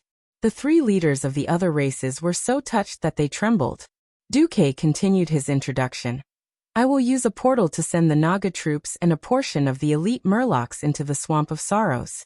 At that time, the construction of the railway in the Reedridge Mountain region will be handled by the newly captured Orc captives, and the Swamp of Sorrows will be helped by the Murlocs and male Naga. After discussing with Jurban, Magni said, we believe that the technology provided by Duque will have a revolutionary effect on our mining skills and mineral transportation. In return, we Bronzebeard dwarves and pygmies will unconditionally provide the iron ingots and workers needed to build the railway. The kings were in an uproar when they heard this. No one had expected that Duque's new technology would allow the dwarves to give away iron and manpower without risking anything. This was practically a free transportation lifeline. Everyone broke into a heated discussion. Wasn't Duque's move too beautiful? He said he would take care of everything, but in the end, he didn't even have to spend a single copper. Were the Bronzebeard dwarves fools? Of course not. Didn't they see how the Iron Furnace Castle dwarves wouldn't act until they saw the rabbit? After hundreds of years of dealing with the dwarves, everyone knew that they were unexpectedly shrewd under their boorish appearance. They would never lie, but they would never let themselves be cheated. Duque's technology definitely had the key to their dreams, which was why they were willing to pay so much. Lang nudged Anduin with his elbow and smiled. See, I told you to put Duque in the overall situation. That's where he can really make use of his abilities. Anduin replied with a smile. Do you still remember that year when Stormwind City almost suffered a famine? Yes.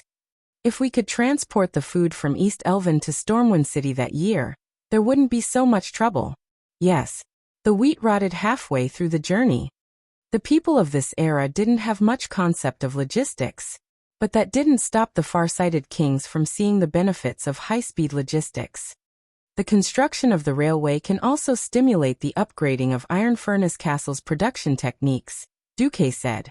For example, I can have Iron Furnace Castle make a set of building molds and mass-produce them, cutting the time needed to build a house by half.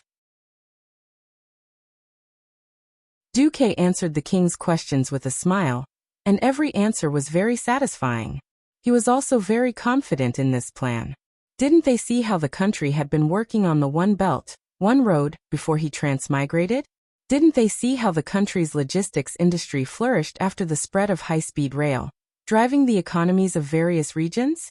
As long as this plan succeeded, it wouldn't just be a military hub, it would also be a complete economic lifeline.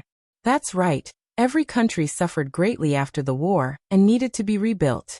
Duque's method was undoubtedly a form of work in lieu of relief. With the construction of the railway, more food and specialties could be transported out from the depths of the forest, either to be used as supplies to the Cursed Lands, or to be shipped out of Stormwind Port to be sold to the various kingdoms in the northern continent. Duque's unique post-war economy had undoubtedly given the countries that lacked money and silver a new way to stimulate their economies. In just one night, Duque had made everyone forget about the leader of Rotterdam. That's right. Without the help of the once wealthy Rotterdam kingdom, The remaining 8 countries of the alliance had already found a new way to resist foreign enemies and revitalize the economy after the war, excluding the Rotterdam Kingdom, Quel'Thalas and Gilnis.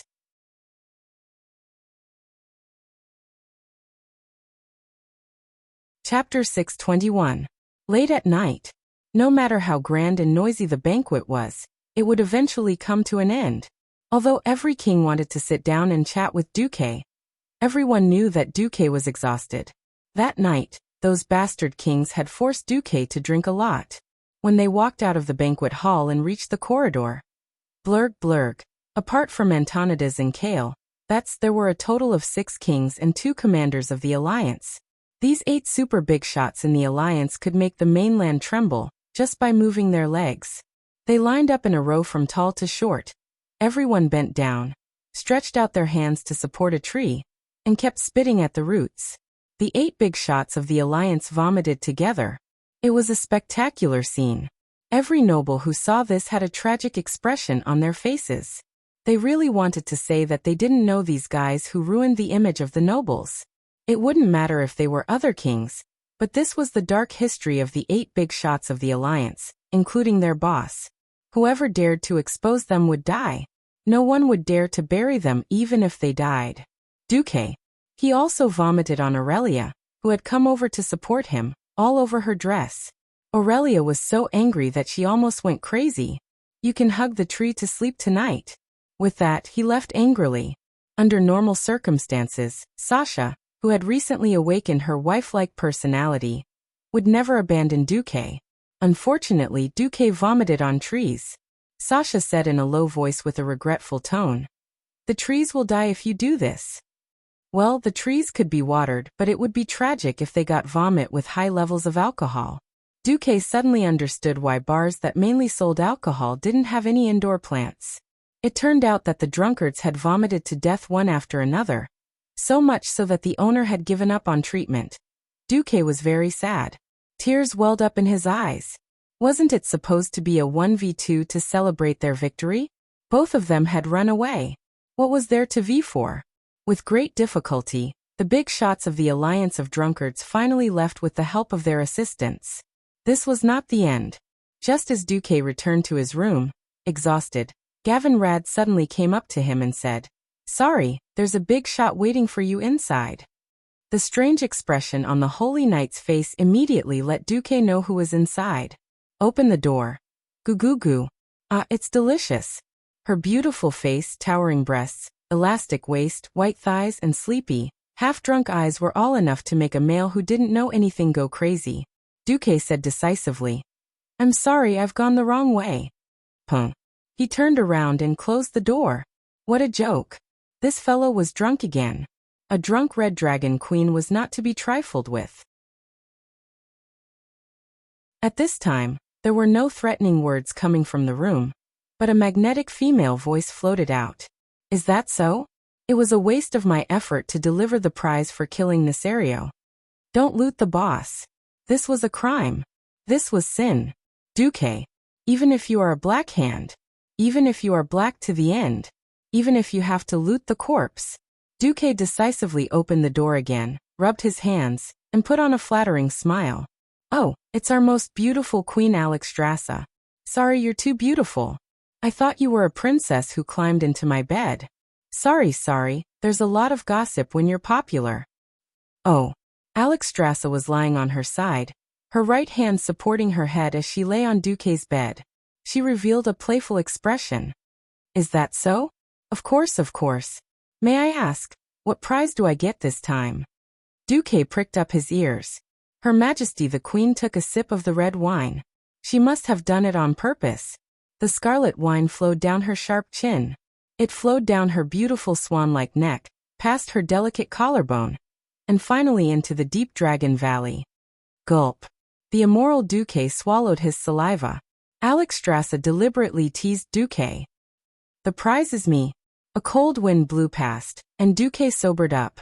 He said righteously, "Sorry, I don't want to die yet."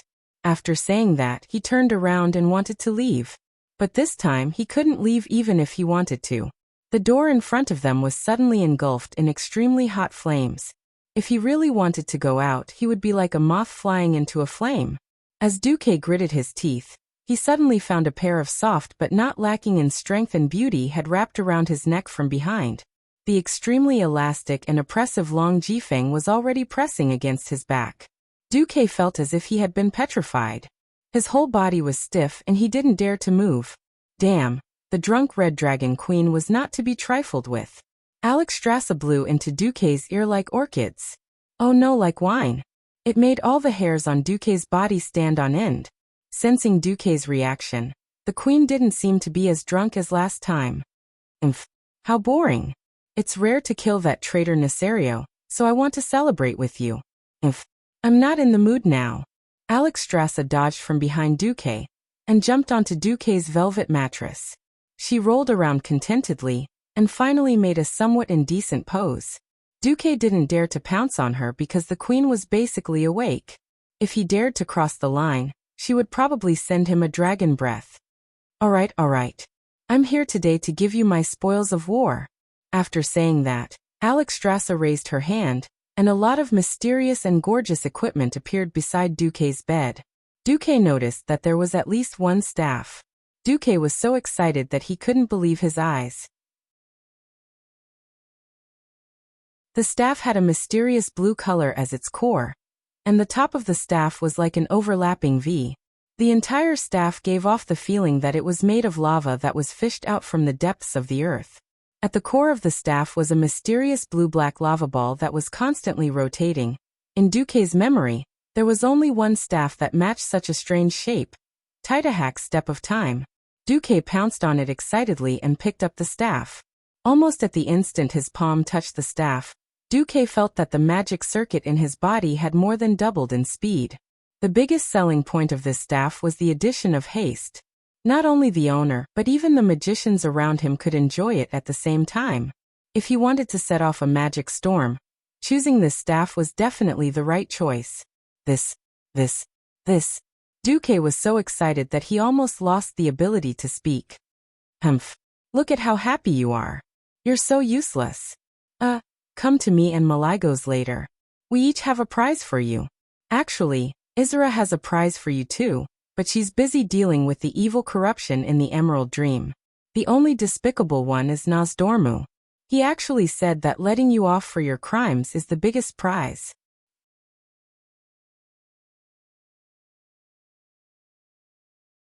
Chapter 622. Prizes. There are other prizes? Duque was so happy that his heart was about to fly out of his chest. Of course, the most important thing was Nosdorm's attitude. Alexstrasza did not understand, but how could Duque not understand? Nosdorm had taken the blame for him, a transmigrator, willfully changing the course of history. The biggest and most crucial factor was naturally Neltharion's life. 10,000 years ago, the 5 companions who had agreed to be on equal footing had been reduced to dust because of Neltharion's betrayal. The Blue Dragons, whose entire race had been wiped out, had suffered the most, but the other 3 could no longer play happily. Who knew where Maligos had gone with Neltharion's head? But it was certain that the remaining body of a certain Black Dragon King had been handled by Nosdorm. That 10,000-year-old grudge. That was a huge favor. Duque heaved a sigh of relief. After the thing he was most worried about disappeared, Duque turned to look at Alexstrasza. That prize. The queen snorted and leaned against the headboard. She crossed her arms in front of her chest, making the pair of peaks seem to rise a few inches above sea level. She crossed her legs comfortably and swung her little feet. The bright red nails on her toes were very eye-catching even in the dark. The promised tree of life will not be less. But the real prize will only be officially given to you in front of the 4 major dragon clans after you arrive at the Dragon's Rest Temple. Oh, the Dragon's Rest Temple is the holy land of our dragon clan. This place was established at the beginning of the birth of Azeroth. The queen snapped her fingers, and a fiery red light quickly flew over and disappeared between her eyebrows. Duque was slightly stunned. This was the spatial coordinates of the Dragon's Rest Temple located on the northern ice continent of the world of Azeroth. With it, he could directly open the teleportation door and go there. The coordinates of Northrend? I seem to be able to do something. While Duque was thinking, the queen continued to speak. I wanted you to come directly. However, I discussed it with the other dragons. The fall of Nesario is such a huge matter that we can't just end it like that. After Maligos has vented his anger, the 4 dragons will hold a solemn ceremony to nail Nesario's head to the temple. This is not only a declaration to the entire world, but also a warning to all the dragons with the fate of the traitors. Never abandon your duty and never forget your original intentions. Duque sighed. It had been hard on these adorable dragon aspects for more than 20,000 years. Even though 4 of the 5 great dragon kings had tragically fallen in the original history, the more Duque integrated into this world, the more he felt that these dragon aspects had not had it easy. Alexstrasza did a carp flip and bounced up. She walked to the balcony and casually flipped her fiery red hair. The moonlight shone on her shoulder-length red hair, making people feel as if she was bathing in flames. Yo, you must be tired tonight. I'll be leaving first. Wait. Duque suddenly said. Can you tell me what your prize is?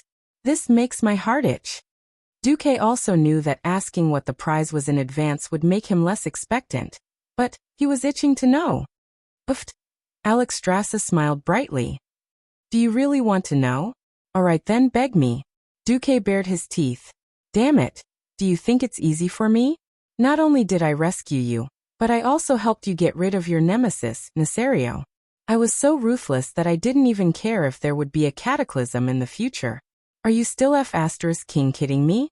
Duque put on a serious face, put his hands behind his back, and looked up. There was only the moonlight in his eyes.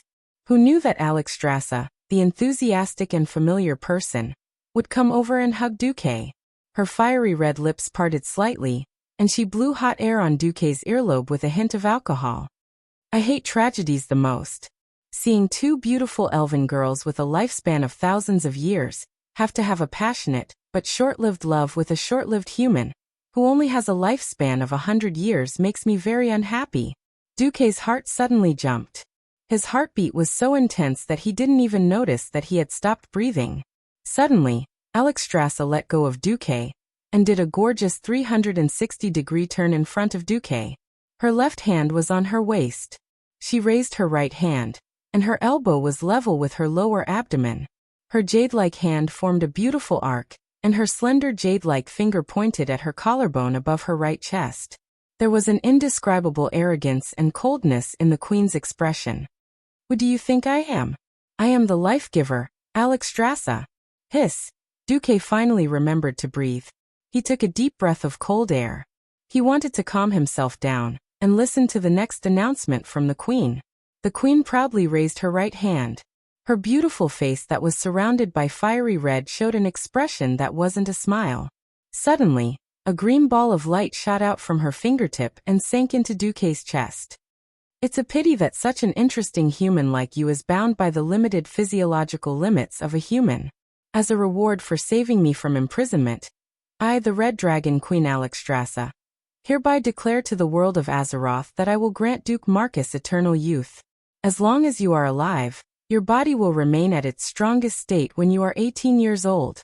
Unless your head is cut off, even if you suffer a fatal injury in the eyes of ordinary people, the life energy I will grant you will slowly spread and heal all forms of your injuries. Eternal youth? Unlimited recovery? Originally, this reward was enough to make Duque ecstatic. There was an even bigger surprise to come. I declare, the Guardian of Time Nosdormu grants eternal life to Duque, until the destruction of the world of Azeroth, or the destruction of the Dragon Slumber Temple. Not only you, Nosdormu will also grant you 7 spots of eternal life. You can choose to give them to your family, loved ones, friends, or anyone else that you think is suitable. Oh yes, Duque. Duque was really excited. It wasn't that he didn't think of getting benefits from Alexstrasza, but he really didn't think that he would have eternal life one day. And not only him, but 7 of his loved ones could also benefit. Duque was so happy that he was going crazy. This is real. Why would I lie to you? I was the one who got Nosdormu's spots of eternal life. It's not like that thing is immortal. You and your 7 loved ones just won't get sick and won't age, but you will still die if your head explodes. Back then, Nozdormu gave the guardian of the world tree, the night elves in your mouth, the same reward. I just added a life recovery for you. The queen's subtext was that Nozdormu could give the entire night elves eternal life without a problem. It wouldn't matter if there were more of them. Huh. Wait, this is just the reward for saving me. Doesn't that mean there's also the reward for killing Nesario?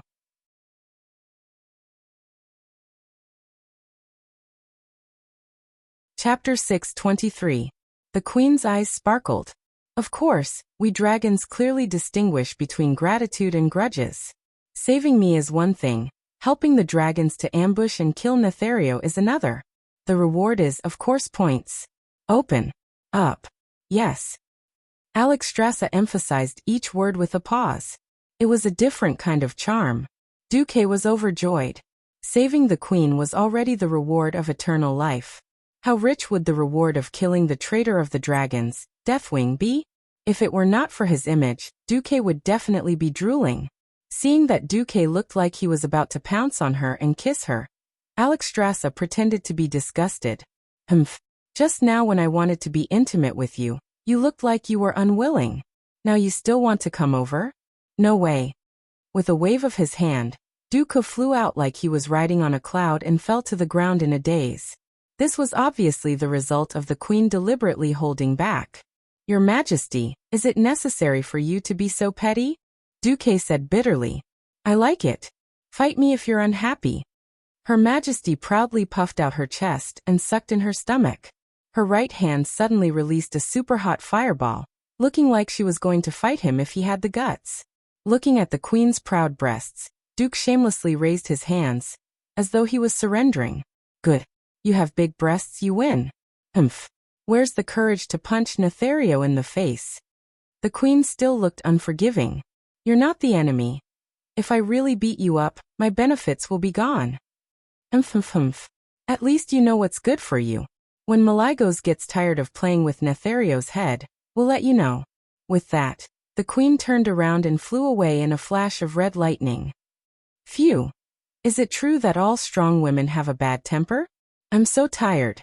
After sending off the Red Dragon Queen, his mind, which had finally sobered up, became a little dizzy again due to the alcohol. Duque threw himself on the bed and sniffed the body fragrance left behind by the queen, as well as the firebird. Roar. This was a direct attack from the heart. I'll wipe. Duque was so scared that he bounced up from the bed. Ha ha. A certain evil dragon queen's laughter came from afar. This time she really left. F*CKU. Do you want me to live? In the system's detection, Duque's bed was determined to be Alexstrasza's trap. 24 hours. Duque's eyelids twitched. A wave of drunkenness hit him again, and his eyelids changed from twitching to fighting mode. Duque was too lazy to go out and change rooms, so he casually threw himself on the recliner and fell asleep. In his daze, he felt as if someone was caressing his body. The familiar footsteps, the familiar smell. Duque's dizzy head couldn't tell who it was, but he was sure that it was someone beside him. It was a very natural sense of security. Was it Lysa? In his haze, he felt as if the other party had covered him with a blanket. Duque grabbed her and pulled her into his arms. The familiar fragrance of her hair. It was a very comfortable feeling. Lysa seemed to be blaming him for vomiting a tree to death and refusing to come over. However, Duque had a trick up his sleeve. Darling, don't let me sleep alone on the night of triumph. Without much awareness, Duque just turned his body sideways and hugged the beauty in his arms like an otaku hugging a pillow. Sasha was indeed a wife type. She immediately gave up struggling. The perfect temperature gave Duque a very comfortable feeling. Huff. Duque slept like a log. In his dream, Duque lived a happy life. He became the king of children. He beat up the Undercity kindergarten and trampled over the Thundercliff preschool. With a set of Oluoleala, Duque was invincible in the world. Then he killed his way to the Dragon Slumber Temple and beat up Alexstrasza, who dared to provoke him. He took a horse stance and punched left and right. The dragon lady who pissed off me, Duque, is in danger. With a few punches, Duque made the red dragon queen flee. When she fled, Duque chased after her. When he caught up, he would, of course, execute her on the spot. Haha, isn't it just Dragon Peak? I rub, I pinch. Ha. Wait, something doesn't seem right? The size is close but it's so soft. This isn't the dumpling that a well-trained body should have. Duque sobered up. In the darkness, he suddenly realized that he was hugging a female body. But it wasn't Aurelia's golden hair that shone even in the dark, nor was it Winlice's bright silver. Instead, it was long black hair. There was only one person around Duque who had such hair. Duque finally couldn't help but exclaim. There was a trace of horror on his face. Alicia? It was a gentle murmur. In the dark room, with the faint light from the magic lamps that seeped in from outside the guest house, a faint blush could be seen on the side of the girl's face. There were 2 drops of tears at the corner of her eyes, either from pain or panic. However, it was only at this moment that Duque realized that his magician's hand had already firmly grasped the fake Dragon Peak in his dream. Then he didn't know when, but he had hit her with 3 armor-piercing attacks. The girl's misty eyes seemed to regain some clarity. Alicia suddenly smiled. Please don't blame yourself. It's my honor. A soft right hand gently stroked Duque's face, and then pressed the back of Duque's head. Even though she had her back to Duque, she tried to stretch her neck toward Duque's lips. Her delicate red lips were getting closer and closer. Duque could already feel the other party's orchid breath. Duque tried to resist. Isn't this a little inappropriate? The frail figure of the Bear of family's eldest daughter contained an unexpected persistence. Her slightly sad eyes made people feel like they couldn't help but want to protect her. Her weak voice contained some kind of passion. It has nothing to do with power or status. This is just the admiration of a slave of fate towards a strong person who can control his fate. You can choose not to love me, but you can't stop me from liking you and admiring you. After saying that, Alicia slowly offered her red lips to him. With a fanatical attitude, like a fanatic offering herself to the god in her heart, she offered her lips, or perhaps everything she had. Duque actually hoped that at this moment, the moral integrity he inherited from the Mediv family was still there. Then he could openly throw out a holy radiance, display his moral integrity, and reject it. Unfortunately, there were no ifs. He had lost his moral integrity for a long time.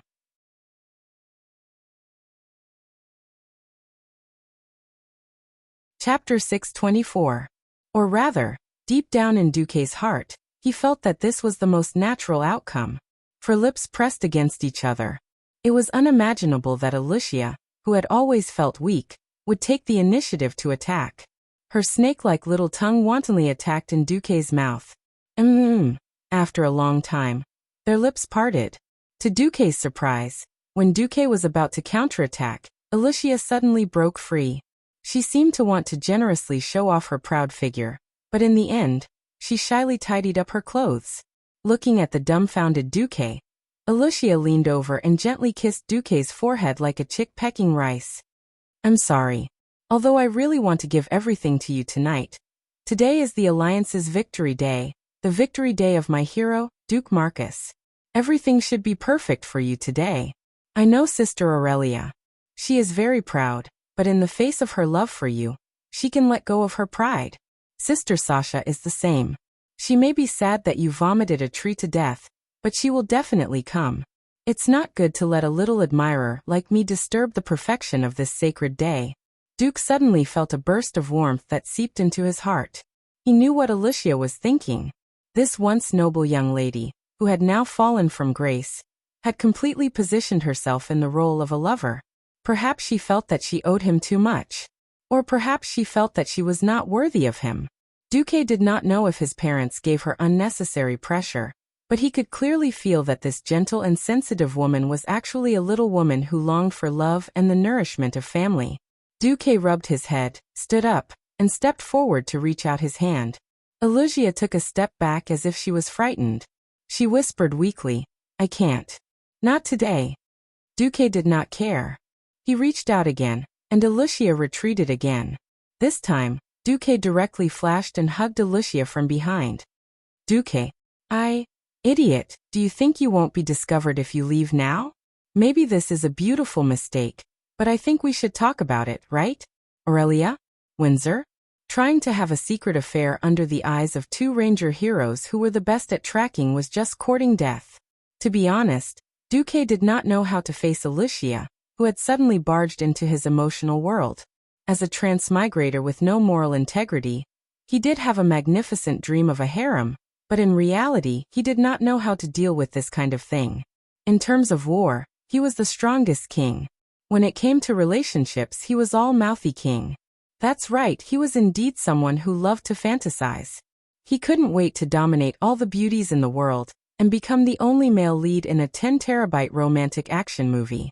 But deep down, he was just an inexperienced engineering student in the field of love.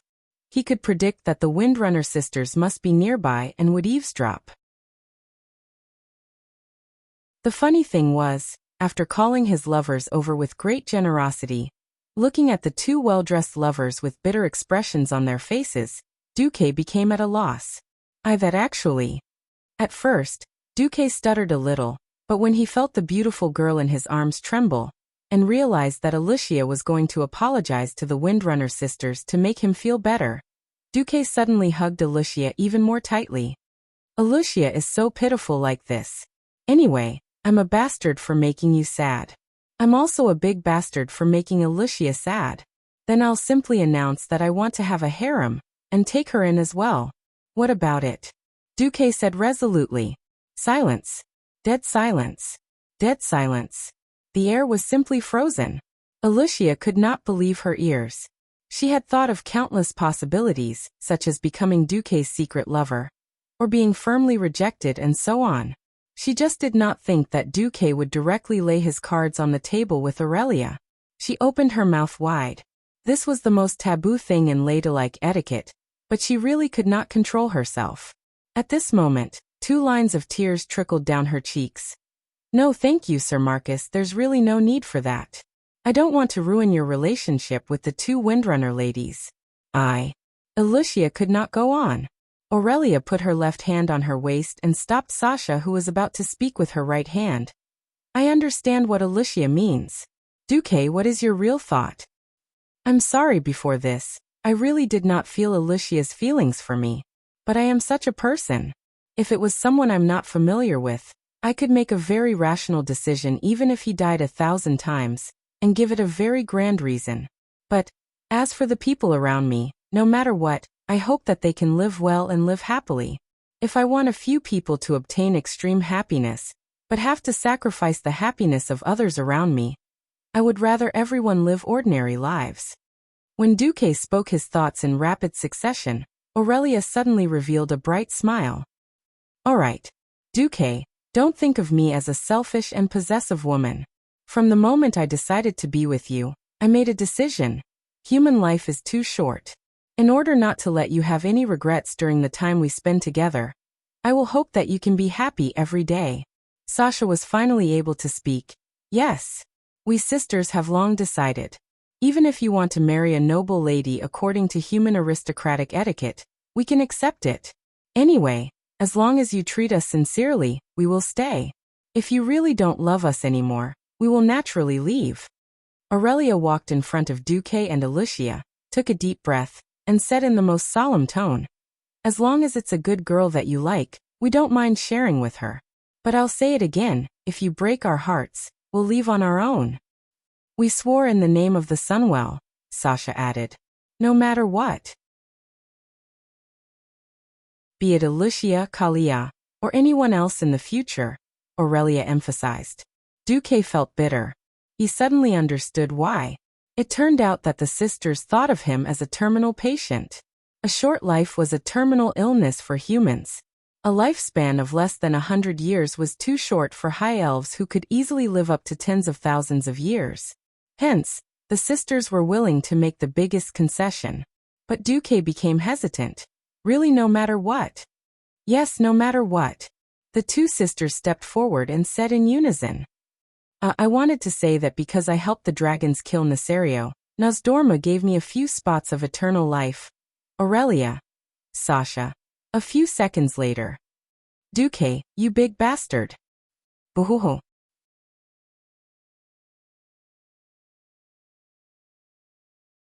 Chapter 625. The Windrunner sisters quickly exchanged opinions in the whisper of the wind. Sis, it looks like we've been tricked. Sasha shrunk back and forth. TCH, I should have watched him to death. Aurelia gritted her teeth. Are we going back on our word? No. We're hailed as the heroines of the Alliance. It's too lame to go back on our word over such a small matter. Plus, little Elusia is a good girl. Then, it's not that we can't stop this kid from having a harem, but he needs to be capable. With that small body of his. Hee. Aurelia smiled proudly. Yes, that's it. In the latter half of the night, there was indeed nothing left for Elusia to do. The shy Elusia practically ran away in defeat. This was the story of the battle between Duque and the Windrunner sisters. When a mage was forced to use melee combat instead of magic, victory was assured. It should be so. That night, the Windrunner sisters went all out. The noble and elegant big sister turned into the wildest cheetah, pouncing on her prey. The gentle third sister turned into the most torturous vixen, clinging to her prey. Unknowingly, many positions were unlocked. Even though Duque was defeated again and again. But, after 3 rounds, Sasha was the first to be defeated. This is impossible.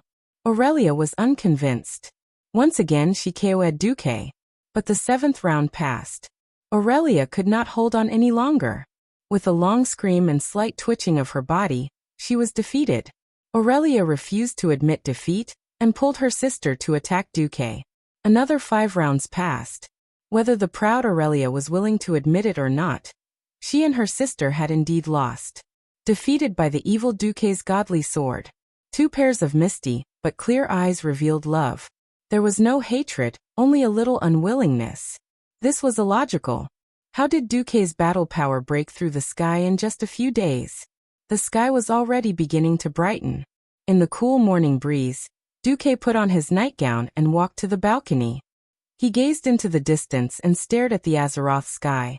The light of dawn shone on the Azeroth hero, who was standing with his hands behind his back, reflecting a gentle radiance.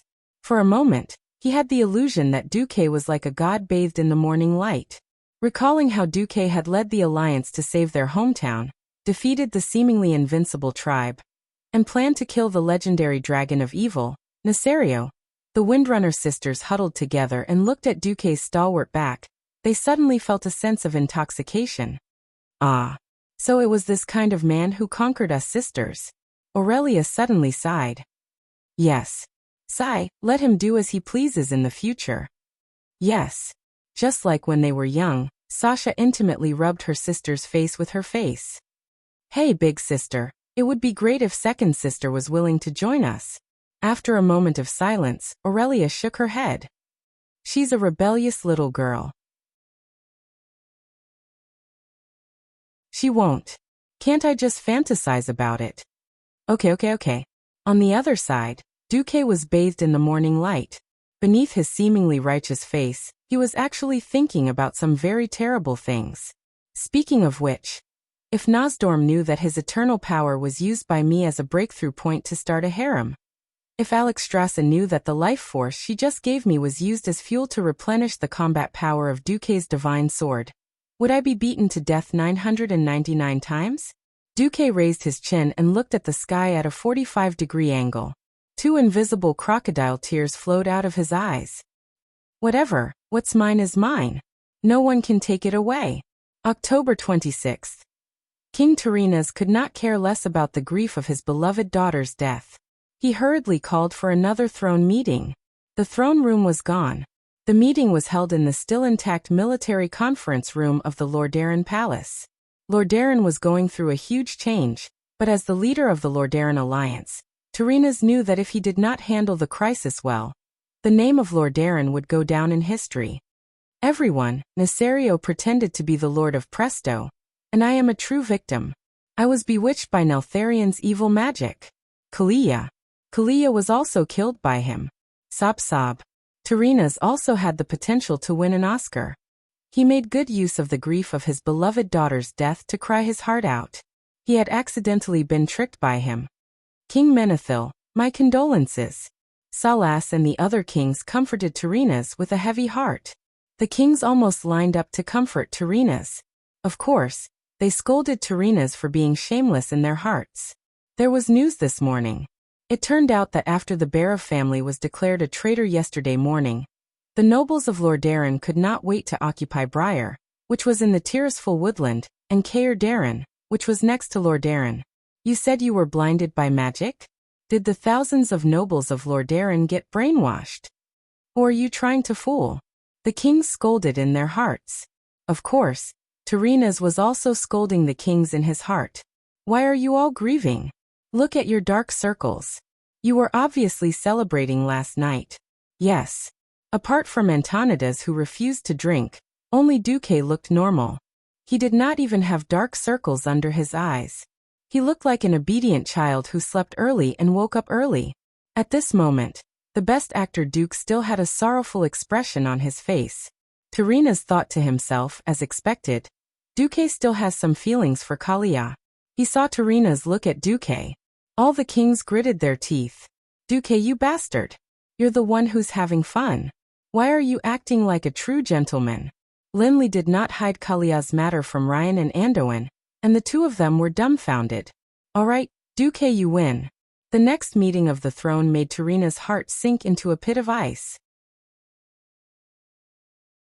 He did not expect the situation to change overnight. In the throne meeting, Tyrrhenas felt that the power of Lordaeron could still intimidate the surrounding countries, such as the Dalagan and Stormguard, without Xeon, who was willing to take the lead. But the countries intentionally or unintentionally avoided Lordaeron for every topic. Lordaeron could pay, but they could not interfere.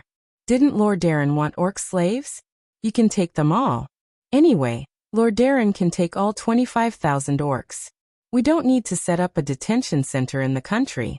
The Riptide Castle wants food? Oh. The newest city of Alterank would help a portion. Duque's Murlocs would also use fish to solve a portion. The Western Wilderness could also provide some. Yes, problem solved.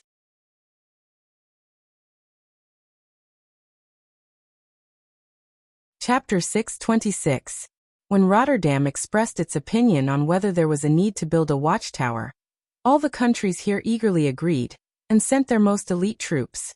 The dwarves and gnomes contributed to the construction of the railway, while the Stormwind Kingdom contributed the most infantry. Tyrrhenas didn't even understand what a train was, but they were already voting for it. At the end of the day, the group of kings only recited what they had discussed last night like reciting a book. After a few rounds, it was settled. Looking at the overwhelming atmosphere in the alliance, they didn't even need to vote. In front of the absolute majority, the 2 votes of the leader were useless. Tyrrhenas couldn't suppress his anger at all. This was betrayal. This was a collective rebellion. Lordaeron's power. Lordaeron's right to speak. In one night it was completely taken away. At this moment, Tyrrhenas even wanted to disband the alliance. But he couldn't say no. They didn't leave the alliance, and the countries were discussing serious matters within the framework of the alliance. The alliance was founded on freedom and equality, and they didn't do anything wrong. They just didn't bring Lordaeron to play. At the end of the morning's meeting, more than 20 military and trade agreements had been approved. Tyrrhenas felt like he was a voting machine that was in charge of voting for the agreement. Of course, Tyrrhenas vetoed all the projects that might cost a lot. Since there were no benefits, Lordaeron didn't want to be the rich guy. Tyrrhenas made a decision. He wanted to see who the leader of the newly formed Alterac city was. If he could rope him in. The throne meeting ended, and most of the kings got what they wanted. At night, the banquet was filled with joy.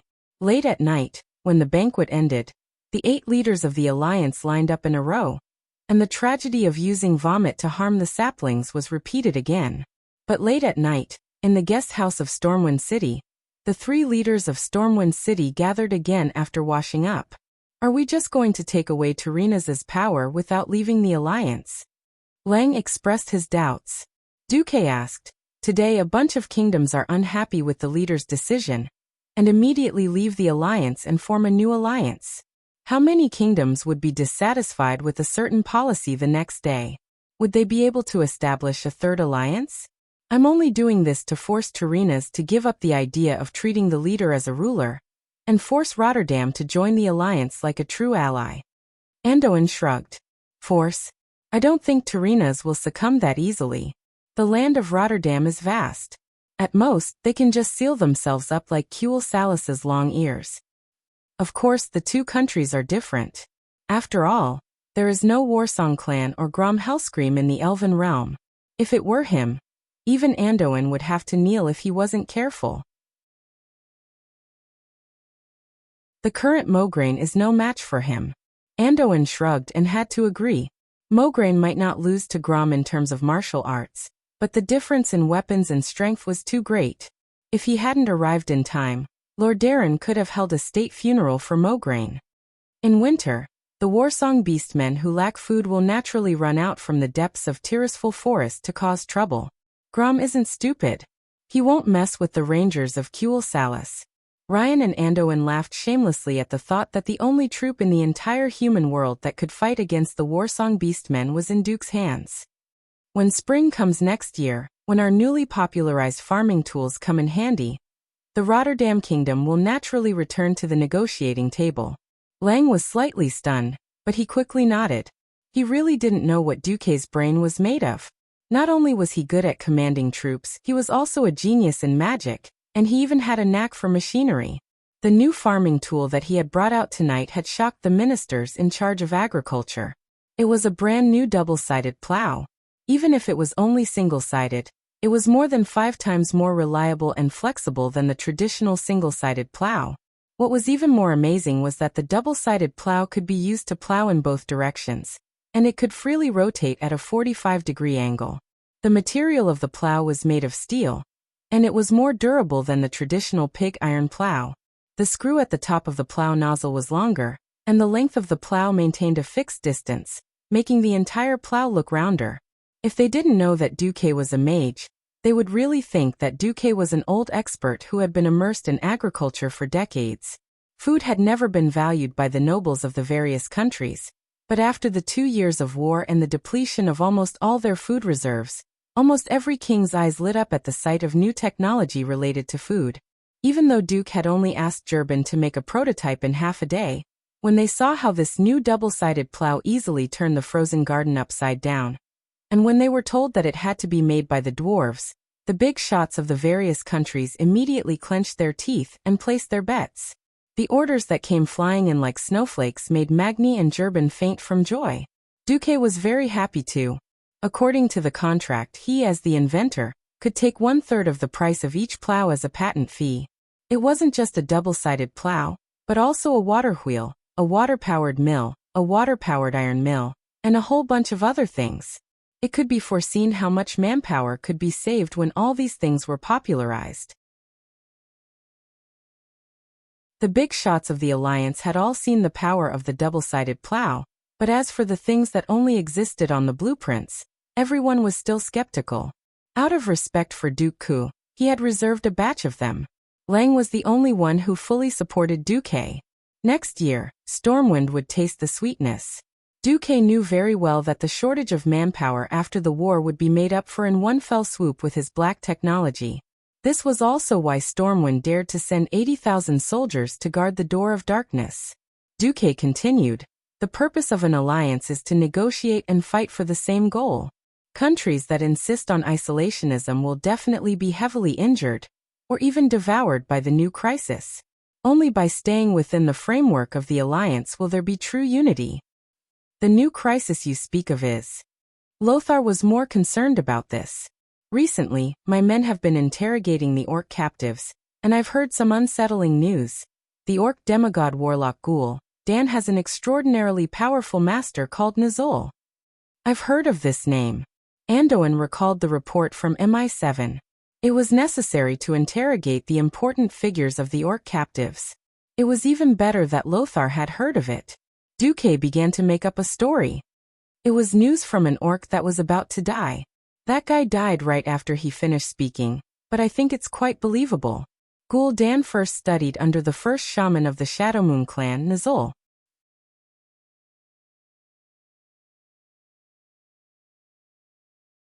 Chapter 627. Who was Gul'dan? He was the supervillain who had planned the first and second Dark Portal Wars. Who was Nuzul? Perhaps before Duque crossed over, many people only remembered that the Lich King was Arthas.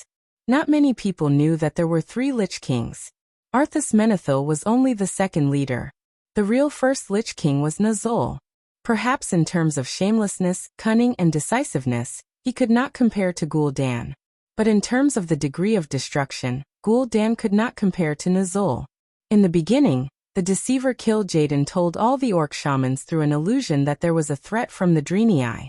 The illusion that appeared in front of Nuzul was the soul of his wife. Nuzul, who loved his wife, believed in the signs brought by this illusion. He gathered everyone to inform them of the situation. When Nuzul signed a contract with the prophet Kil'jaeden, he soon found out that Kil'jaeden might have been lying. After asking the ancestor's soul, Nuzul found out that he had unintentionally betrayed the entire orc race and violated the shaman's path. He was abandoned by the elements. In front of the powerful evil existence Kil'jaeden, Nuzul chose to escape and give up. If he had the courage to reveal the devil's conspiracy to the entire orc tribe, then Gul'dan would not have been involved, and no tribe would have crossed the dark portal to invade Azeroth. Unfortunately, Nuzul did not. After Nuzul gave up listening to his orders, Kil'jaeden quickly went to find Gul'dan.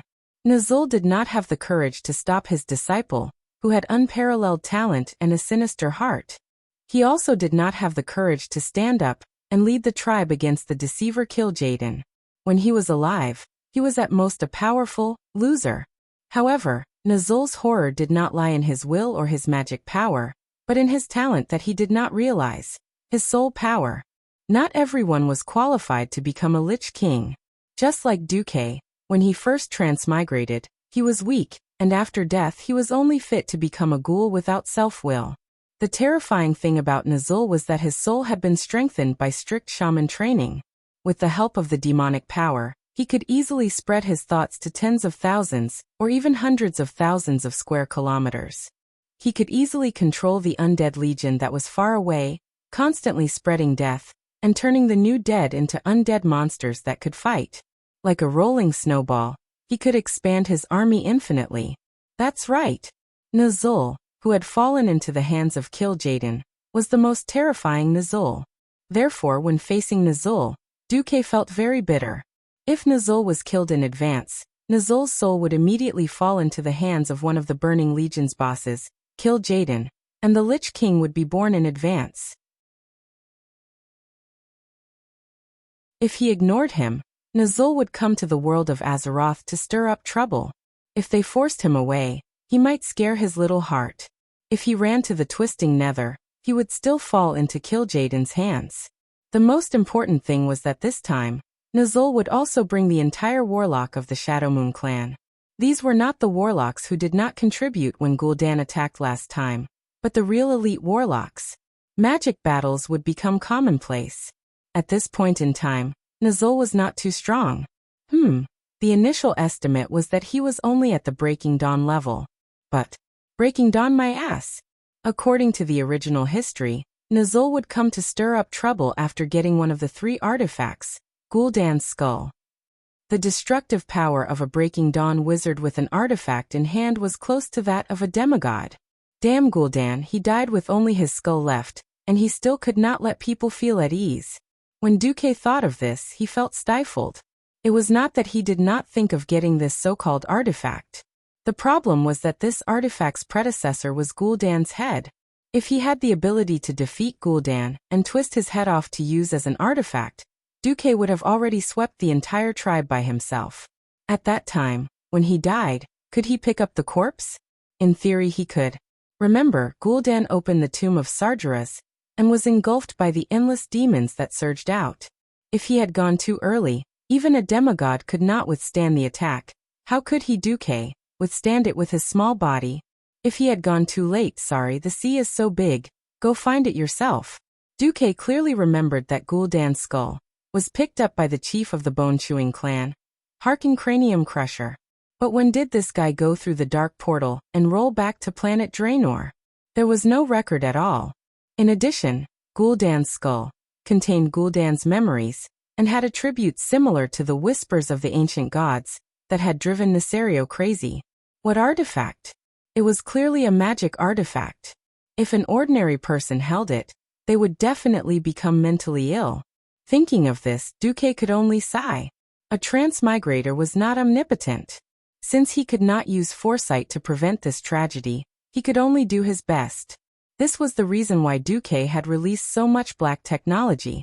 Well, after Duque described the danger of Nazul, and exaggerated that he had the power to open the dark portal, Lang and Anduin's faces were as black as the bottom of a pot. Anduin said, "All right then, since you have determined that Nazul will lead the tribe to attack again. So how long do you think we have?" Duque was a little speechless. Because of his appearance, World War II, which was supposed to end 6 years after the Dark Portal, had already ended at the end of the second year. And Nazul had sent his men to play tricks on Azeroth in the 8th year of the Dark Portal's history. Duque made a judgment, and raised 2 fingers. 2 years. Maybe less, maybe more.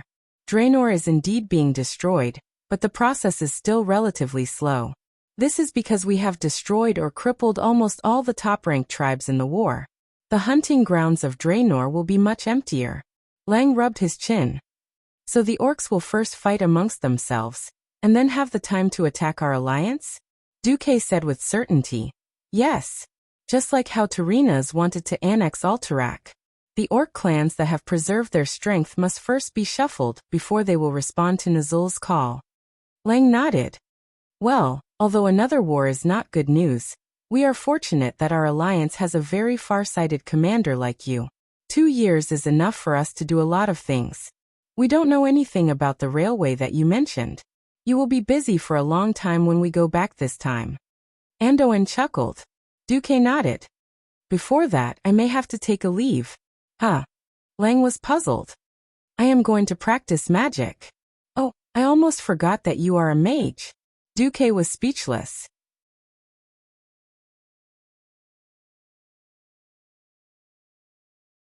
Chapter 628. At 3 o'clock in the morning, Duque, who had returned to his bedroom, looked out of the window into the distance. Thick darkness covered Duque's entire field of vision. The hustle and bustle of the day of triumph still echoed in his ears, and Duque knew that new challenges would continue to come. Since he had become a part of Azeroth, he couldn't ignore the challenges that came one after another. That's right, before the Titans of the Pantheon really reached Azeroth and fought the Burning Legion. The world of Azeroth was like a damn defensive game. No matter how many waves of enemies you defeated, there would always be new enemies coming. Persevere, and there might be a chance of survival. Give up, and that would be the end of all things. Looking back, the Windrunner sisters, who had been hugging each other to sleep, raised their eyebrows and opened their sleepy eyes. Aurelia said, "Duque, are you done talking?" Sasha said, "Go to sleep. You've done very well today. Leave tomorrow's matters to tomorrow." With that, the 2 warm and fragrant female bodies trembled and moved to a gentle position. Duque smiled and lay down, hugging Sasha on his left and Aurelia on his right. If there were no future crises, this would already be a perfect life. In his heart, Duque said to himself, yes, the people I love, the people I cherish, the world I love, this is what I'm fighting for in Azeroth. In the following days, Duque was very busy. Whether it was coordinating post-war reconstruction with the various countries, discussing with the dwarves how to modify various farm tools, or carrying out his railway plan. Time: December 31st, 2 years after entering the Dark Portal. The news that Duque had been waiting for came. Alex Strass's magic transmission. Okay. That guy Malygos has finally gone crazy enough. That guy froze Nesario's head, then took him to the place where the Blue Dragon Legion was annihilated. After crying and laughing for a long time, he was finally willing to take the traitor's head back. Duque held his forehead and smiled bitterly.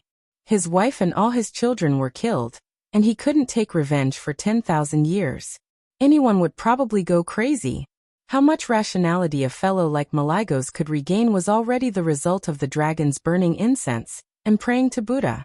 However, Duque couldn't help but sigh at the thought of the Blue Dragon King's crazy actions in the future.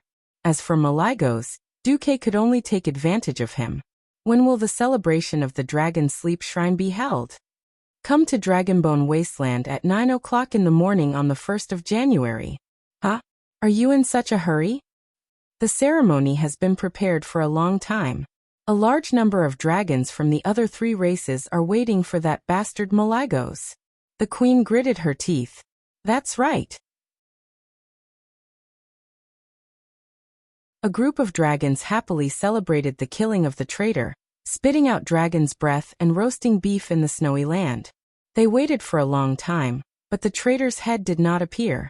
Even though Nozdormu had temporarily handed over Nasario's corpse early on, the head was the most valuable of all things.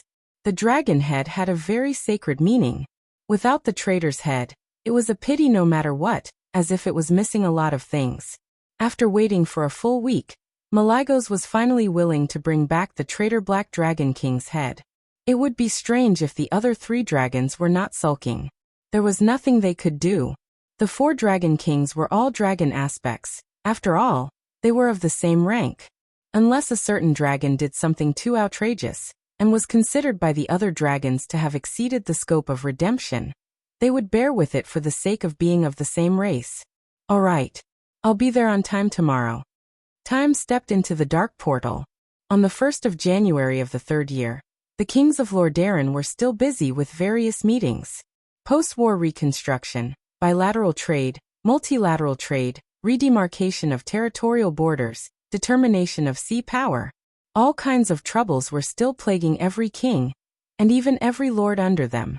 Originally, in Stormwind, these kinds of matters could not be separated from Duque. But Duque had to first ask for leave from Lang. At 8:30, it was still busy in Duque's room.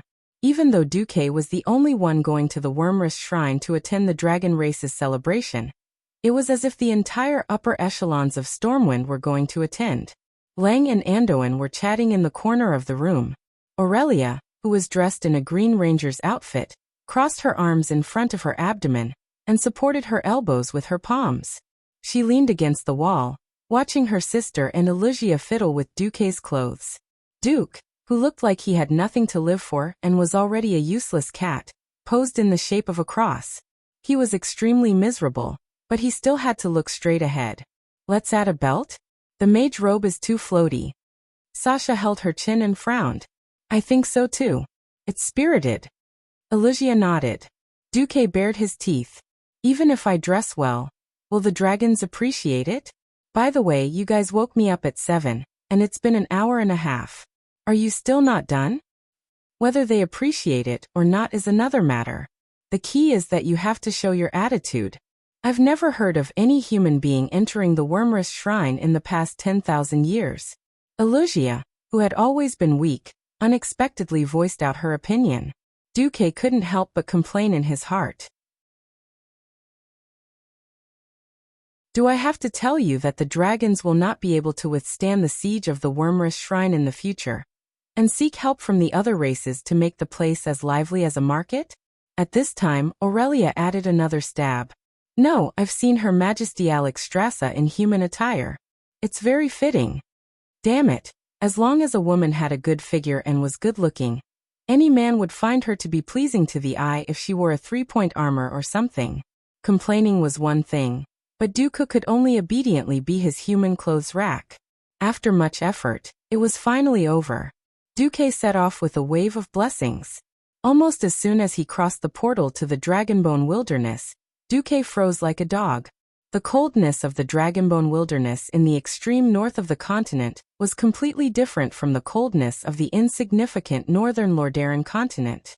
It was like the winter in the south before transmigration, and the winter in Siberia. How could they be compared? Duque felt that he was about to freeze to death. Whoosh!